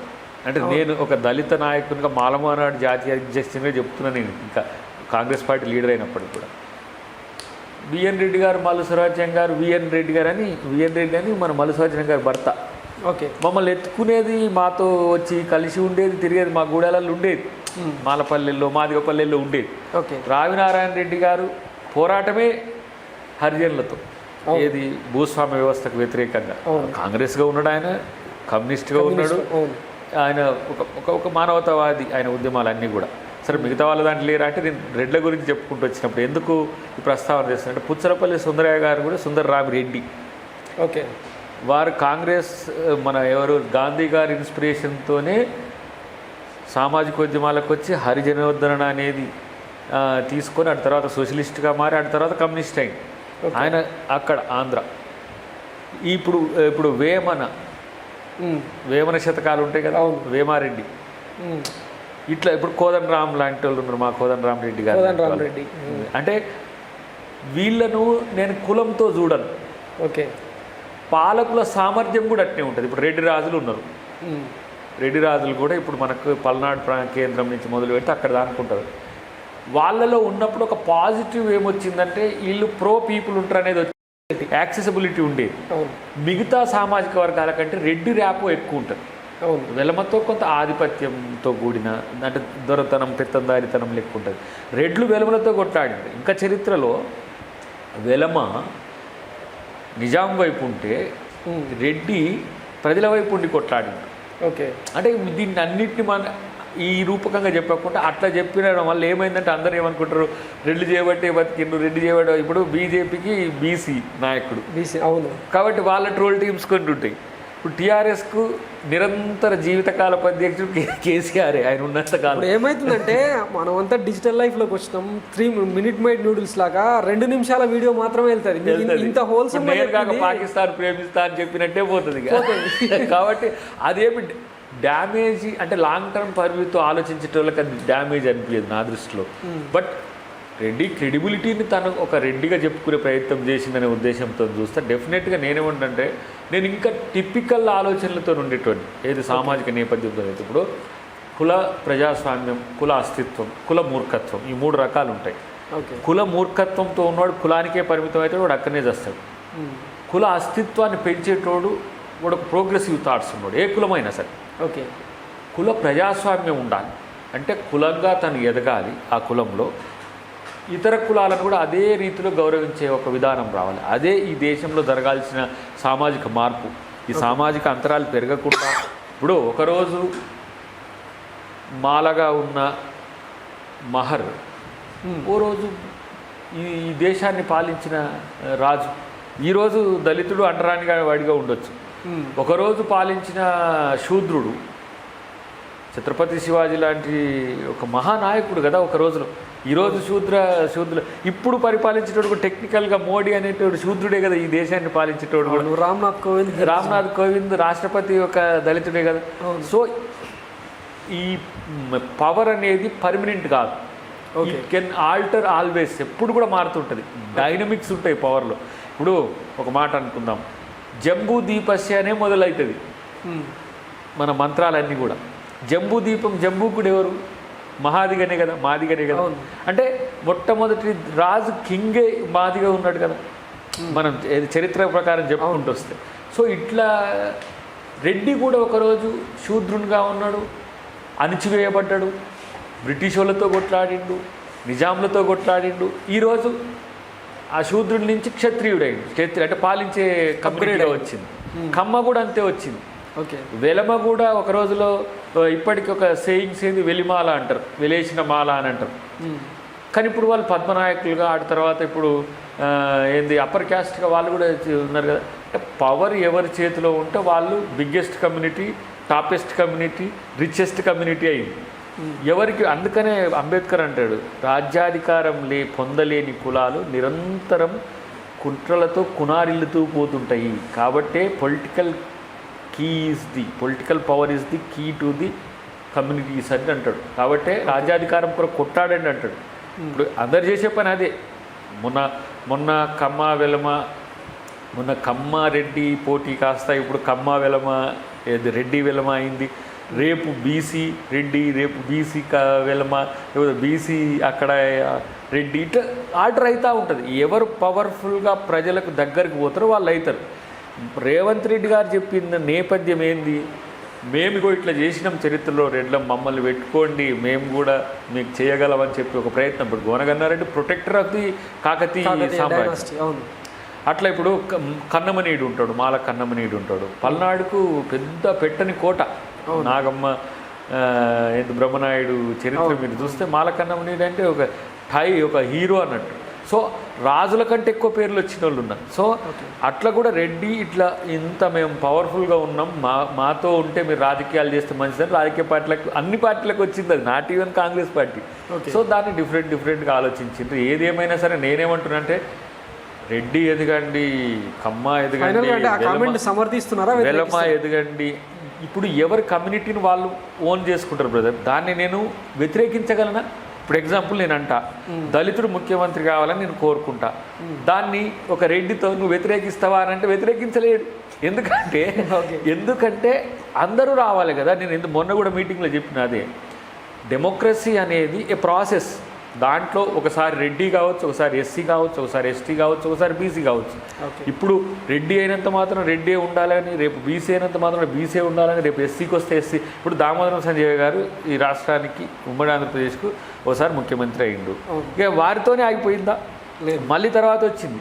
కాకపోతే ఏంటంటే ఎక్కువ శాతం పరిపాలించే వాటిలలో ఆధిపత్య కులాలు ఉంటాయి. అవి కాకుండా బీసీలకు, ఎస్సీలకు, ఎస్టీలకు కూడా రావాలనే ఆలోచన ఉంది. ఇప్పుడు మేము చింతన్ శిబిర్లో 50% ఆఫ్ ది పార్టీ పోస్టులు బీసీలకు ఇవ్వాలని పెట్టినాం. బీసీల కంటే బ్యాక్వర్డ్ క్లాసెస్ అన్నీ ఎస్సీ, ఎస్టీ, బీసీలకు అంతా. రేపు పవర్ వచ్చినప్పుడు కూడా షేర్ చేస్తున్నాం కదా. ఇప్పుడు ఓబీసీ చైర్మన్, మా నేషనల్ ఓబీసీ చైర్మన్ ఛత్తీస్గఢ్ ముఖ్యమంత్రి.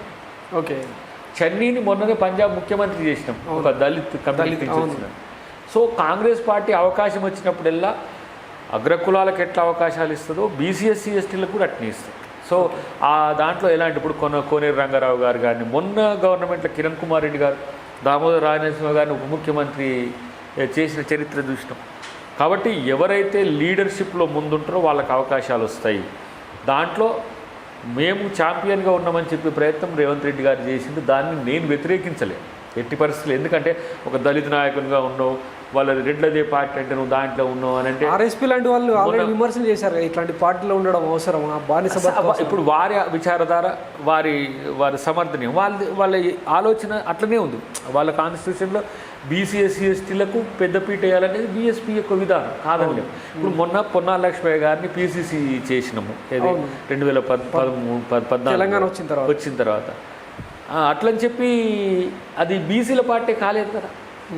తర్వాత ఇప్పుడు రెడ్లది వచ్చింది. ఇప్పుడు సిఎల్పి బట్టి విక్రమార్క గారికి ఉన్నది కదా. అంటే రేపు పార్టీ నాయకుడు ఎవరు అసెంబ్లీలో అంటే ఎస్సీనే కదా. కాబట్టి ఇది ఆల్టర్ అవుతుంటుంది. కాంగ్రెస్లో సోషల్ జస్టిస్ అనేది ఎప్పుడు కాంగ్రెస్ వేరు, రేవంత్ రెడ్డి గారు మాట్లాడిన కాంటెక్స్ట్ వేరు. ఓకే, ఆ కాంటెక్స్ట్ను కాంగ్రెస్కు పూసి ఇక సునకానందం కాంగ్రెస్కు రేవంత్ రెడ్డి గారు చేసిన వ్యాఖ్యలకు సంబంధం లేదంటారా? బేస్ ఏంటి? ఎవరు ఇప్పుడు ఎగ్జాంపుల్ ఉండండి, ఒక మాదిగ చనిపోయిన దగ్గరకు, ఒక దళిత్ చనిపోయిన దగ్గరికి పోయిన తర్వాత కూడా రెడ్డి గురించి మాట్లాడలేరుగా. అక్కడ ఉన్న దళిత్ కాన్సెప్ట్ గురించి మాట్లాడతారు. ఎందుకు? వారు చేసిన సేవలు ఏందన్నట్టుగా. ఇప్పుడు ఆమె ఎవరైతే 600 సంవత్సరాల బర్త్డే సెలబ్రేషన్స్ అవుతున్నాయో వారిని ఉద్దేశించి మాట్లాడుతున్న క్రమంలో వచ్చిన దాన్ని ఆ కాంటెక్స్ట్తో చూడండి. నేను ఇంకా స్పెసిఫిక్గా చెప్పగలను మిత్రమా, ఈ భారత సమాజమే కులాల సమాహారం. అవును, భిన్న సంస్కృతులు. దీన్ని ఇప్పట్లో మనం చెరపలేము. అవును, ఎవరైనా చెరుపుతా అంటే రబ్బిష్ అది. ఇక వాళ్ళంత మేధావి, వాళ్ళంత గొప్పోడి ప్రపంచంలో ఉండడు. ఇది ఒక మార్పుతో అంతం జరగాల్సిన పరిస్థితి. ఓకే, అది కులాంతర వివాహాలు కావచ్చు, మతాంతర వివాహాలు కావచ్చు, తర్వాత కులాన్ని పట్టింపు లేకుండా ఆర్థిక శక్తిగా చిన్న కులాలు ఎదగడం కావచ్చు, ఇవన్నీ కూడా ఒక కారణాలుగా కులం పోవచ్చు కాక. ఓకే, కానీ కుల ప్రాతిపదిక లేకుండా రాజకీయాలు జరుగుతున్నాయని ఎవరన్నా అనుకుంటే వాళ్ళు మోసం చేసుకున్నట్టే లెక్క. కులం, మతం, ప్రాంతమే కదా ఈ దేశంలో రాజకీయాలు నడిపేది. ఈ 3 నడవద్దనే కదా రాజ్యాంగం రాసుకుంది మనం. ఆ రాజ్యాంగమే వద్దంటుండ్రు ఇప్పుడు. అంటే ఏంది? మాకు కులం కావాలి, మాకు మతం కావాలి, మాకు ప్రాంతం కావాలి. కానీ మానవత్వమే కులంగా బతికే రోజులు భవిష్యత్తులో వస్తాయి. ఓకే, కాబట్టి కులం ప్రాతిపదికగా రాజకీయాలు జరుగుతాయి, అవి వాస్తవం. వాటిని కాదని అబద్ధాల దొంతరలో రాజకీయాలు చేస్తే అంతకంటే ఎక్కువ ఇది రాజకీయం. రాజకీయం ఎప్పుడు కూడా ఎట్లా ఉంటుందంటే డైనమిజమే. ఎప్పుడు దేన్ని అందిపుచ్చుకొని ఎటు పోవాలనో నాయకుడికి మాత్రమే తెలుస్తుంది. ఆ పరిస్థితుల్లో ఇప్పుడు స్పెసిఫిక్గా చెప్పగలను నేను, మదర్ తెరీసా యొక్క చారిటీ సిటీకి పోయి మదర్ తెరీసా సేవలను చెప్పి వచ్చిన వాళ్ళకు కేవలం సేవే చేస్తారని అనుకోగలుగుతామా మనం? ఇలా నేను కూడా మన రావినారాయణ రెడ్డి గారిది, తర్వాత వేమన గారిది, ఇదంతా ఎందుకు చెప్తున్నా అంటే వాళ్ళు రెడ్డి కానీ ఆ రోజు అసలు రెడ్డిగా లేరు. అసలు ఏ దళితుడు, ఏ బీసీ ఎవరు కూడా ఆలోచనలు చేసిండ్రు. ఇంకొక ఆయన పెద్ద ఆయన పేరు ఇప్పుడు చెప్తే విమర్శ అవుతుంది. కానీ ఒక మాదిగా తనకు చెప్పులు కొట్టుకొచ్చి చెప్పులకు కాళ్ళకు చెప్పులు వేస్తే ఆ రెడ్డి లేచి ఆ మాదిగా కాళ్ళు మొక్కేటోడు. ఎందుకంటే నా కాళ్ళకు ముళ్ళు గుచ్చుకుంటుందేమో అని చెప్పి నాకు చెప్పులు గుట్టుకొచ్చిన నీకు పాదాభివందనం అని. ఈ మాదిగా ఏం చేస్తాడు? తీసుకొచ్చినా అని చెప్పి ఆయన కాళ్ళు పట్టుకొని ఇట్లా తొడుగుతాడు కదా. అవును, అట్లా నా పాదాలను నువ్వు ముట్టుకున్నందుకు నీ పాదాలకు వందనం అని చెప్పిన రెడ్డిని చూసిన. ఇప్పుడు ఆయన పేరు ఇప్పుడు చెప్పదు, విమర్శ అవుతుంది. కానీ అంటే అంత ప్రోగ్రెసివ్గా ఉండే రెడ్లను కూడా చూసినాం. ముఖ్యంగా మాకు నల్గొండ జిల్లా ఈ పరిసర ప్రాంతాల్లో ఎంతోమంది, నేను అట్లా పేర్లు ఇంకా చాలా చెప్పగలను. బట్ ఇక్కడ రెడ్డి కేంద్రకంగా రాజకీయం జరుగుతున్న వైనాన్ని మీరు గమనించండి.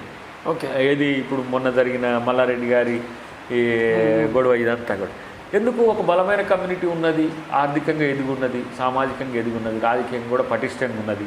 కాబట్టి దాని చుట్టూ కొత్త రాజకీయాలు జరిగితే వాటిని రాజకీయంగా చూడండి అని చెప్పి మా మిత్రులకు విజ్ఞప్తి.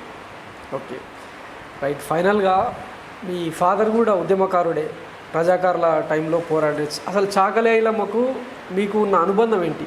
అనుబంధం అని కాదు, మా అయ్య చూసిండట దగ్గర నుంచి పోయి అప్పుడు ఏదో కొట్లాడేటప్పుడు. రిలేషన్ కూడా ఉందంట. రిలేషన్ ఏం లేదు, రిలేషన్ ఏం బంధుత్వం అట్లాంటివి ఏం లేదు. ఇప్పుడు వీళ్ళందరూ పోతుండే కదా, ఇప్పుడు బిఎన్ రెడ్డి గారు, తర్వాత ఎవరు మల్లుసరాజ్యం గారు, వీళ్ళు ఎమ్మటి ఎప్పుడు తిరుగుతుంటే చిన్న పిల్లగాని లెక్క. ఎంత 12, 13, 14 ఇయర్స్, అప్పుడు 18 ఇయర్స్ వరకు తిరిగిన. ఓకే. ఎక్కడికి మీటింగ్ లేదు అక్కడికి పోతుండే. మా దగ్గర చక్రాయగుట్ట అని ఉండే, అక్కడికి వీళ్ళు వచ్చి అప్పుడు దళాలు దాచుకుంటే కూడా వాళ్ళకి సద్దులు మోసేటోళ్ళు. వీళ్ళది ఏంటంటే ఉద్యమకారులు అంటే ఇప్పుడు చిన్నప్పుడు కదా అప్పుడు, సో వాళ్ళ దగ్గరికి పోయి అదొక ఎగ్జైటింగ్. వాళ్ళు మాకు తెలుసు అని చెప్తుండే. మీరు అట్లా తెలంగాణ ఉద్యమంలో పాల్గొన్నట్టు. అంటే వాళ్ళు మా అంత క్రియాశీలకంగా కూడా లేడు మా డాడీ. ఓకే. ఆయన తుపాకీ కొరకు ట్రై చేసిండు, ఇవ్వకపోతే బాగా నారాజు అయ్యిండు. అంటే గుత్ప సంఘం తుపాకీ సంఘం అని ఉంటుండే. ఈ బక్కగా ఉన్న వాళ్ళకు తుపాకీ లేకపోయేది, వాళ్ళకి గుర్తిపించిండు. గుత్ప ఆయన కిక్కు రాకపోయేది. అట్లా అప్పుడు వీళ్ళు ఎమ్మటి తిరగడానికి అది కారణం. ఎమ్మటి తిరిగితే తుపాకులు ఇస్తారు ఎప్పటికైనా అన్నట్టుగా వీళ్ళది ఒక పెద్ద టీం ఉంటుండే. అంటే యూత్ ఎవరైతే ఉంటారో జర కొట్టాడాలనుకుంటే వాళ్ళంతా ఒక టీం ఉంటుండే అనమాట. సో బట్ మాకు వాళ్ళకు దాదాపు ఎంత 55-60 కిలోమీటర్స్ అప్పుడు. అంటే అది కూడా అడవి కదా. ఇప్పుడు అప్పుడు నల్గొండే, అది పాత నల్గొండే, జనగాం అంతా నల్గొండే. ఓకే. ఇప్పుడు నా తిరుమలగిరి నుంచి జనగాం వస్తున్న రూట్లన్నీ కూడా ఇప్పుడు షేక్ బందగి వాళ్ళ ఊరు కానీ, దొడ్డి కొమేరయ్య గారి ఊరు కానీ, ఇప్పుడు బైరాన్పల్లి కానీ, ఇవన్నీ కూడా పాత నల్గొండ జిల్లానే. తర్వాత వరంగల్ జిల్లాకు వచ్చినాయి కొంత. అయితే బంధుత్వం అనేది అస్సలు లేదు, పరిచయాలు. ఓకే. పరిచయాలు వారితో ఇప్పుడు పోతే, ఇప్పుడు మనం మూమెంట్లో పోతాం కదా, ఎప్పుడైనా ఎవరో ఏదైనా అయితేనో ఏదైనా పోయినప్పుడు అట్లా పరిచయాలు అట్లా ఏర్పడ్డట్టుగా తెలుసు అని చెప్పే పరిస్థితి తప్పితే అంత లేదు. కాకపోతే మూమెంట్లో మాత్రం గుర్తింపు లేని పోరాటం ఉంది. థ్యాంక్స్ అన్న, మీరు ఇంచుమించు గంట సేపు మాకు విలువైన టైం కేటాయించి ఇంత మంచి విషయాలు చెప్పినందుకు. సో ఇది అద్దంకి దయాకర్ అన్న చెప్తున్న ఆయన మనోగతం. Politics is not for next election, next generations. So సేవ చేసేందుకు రాజకీయాలకు రండని వాళ్ళు ఆహ్వానిస్తున్నారు. Thanks for watching college TV.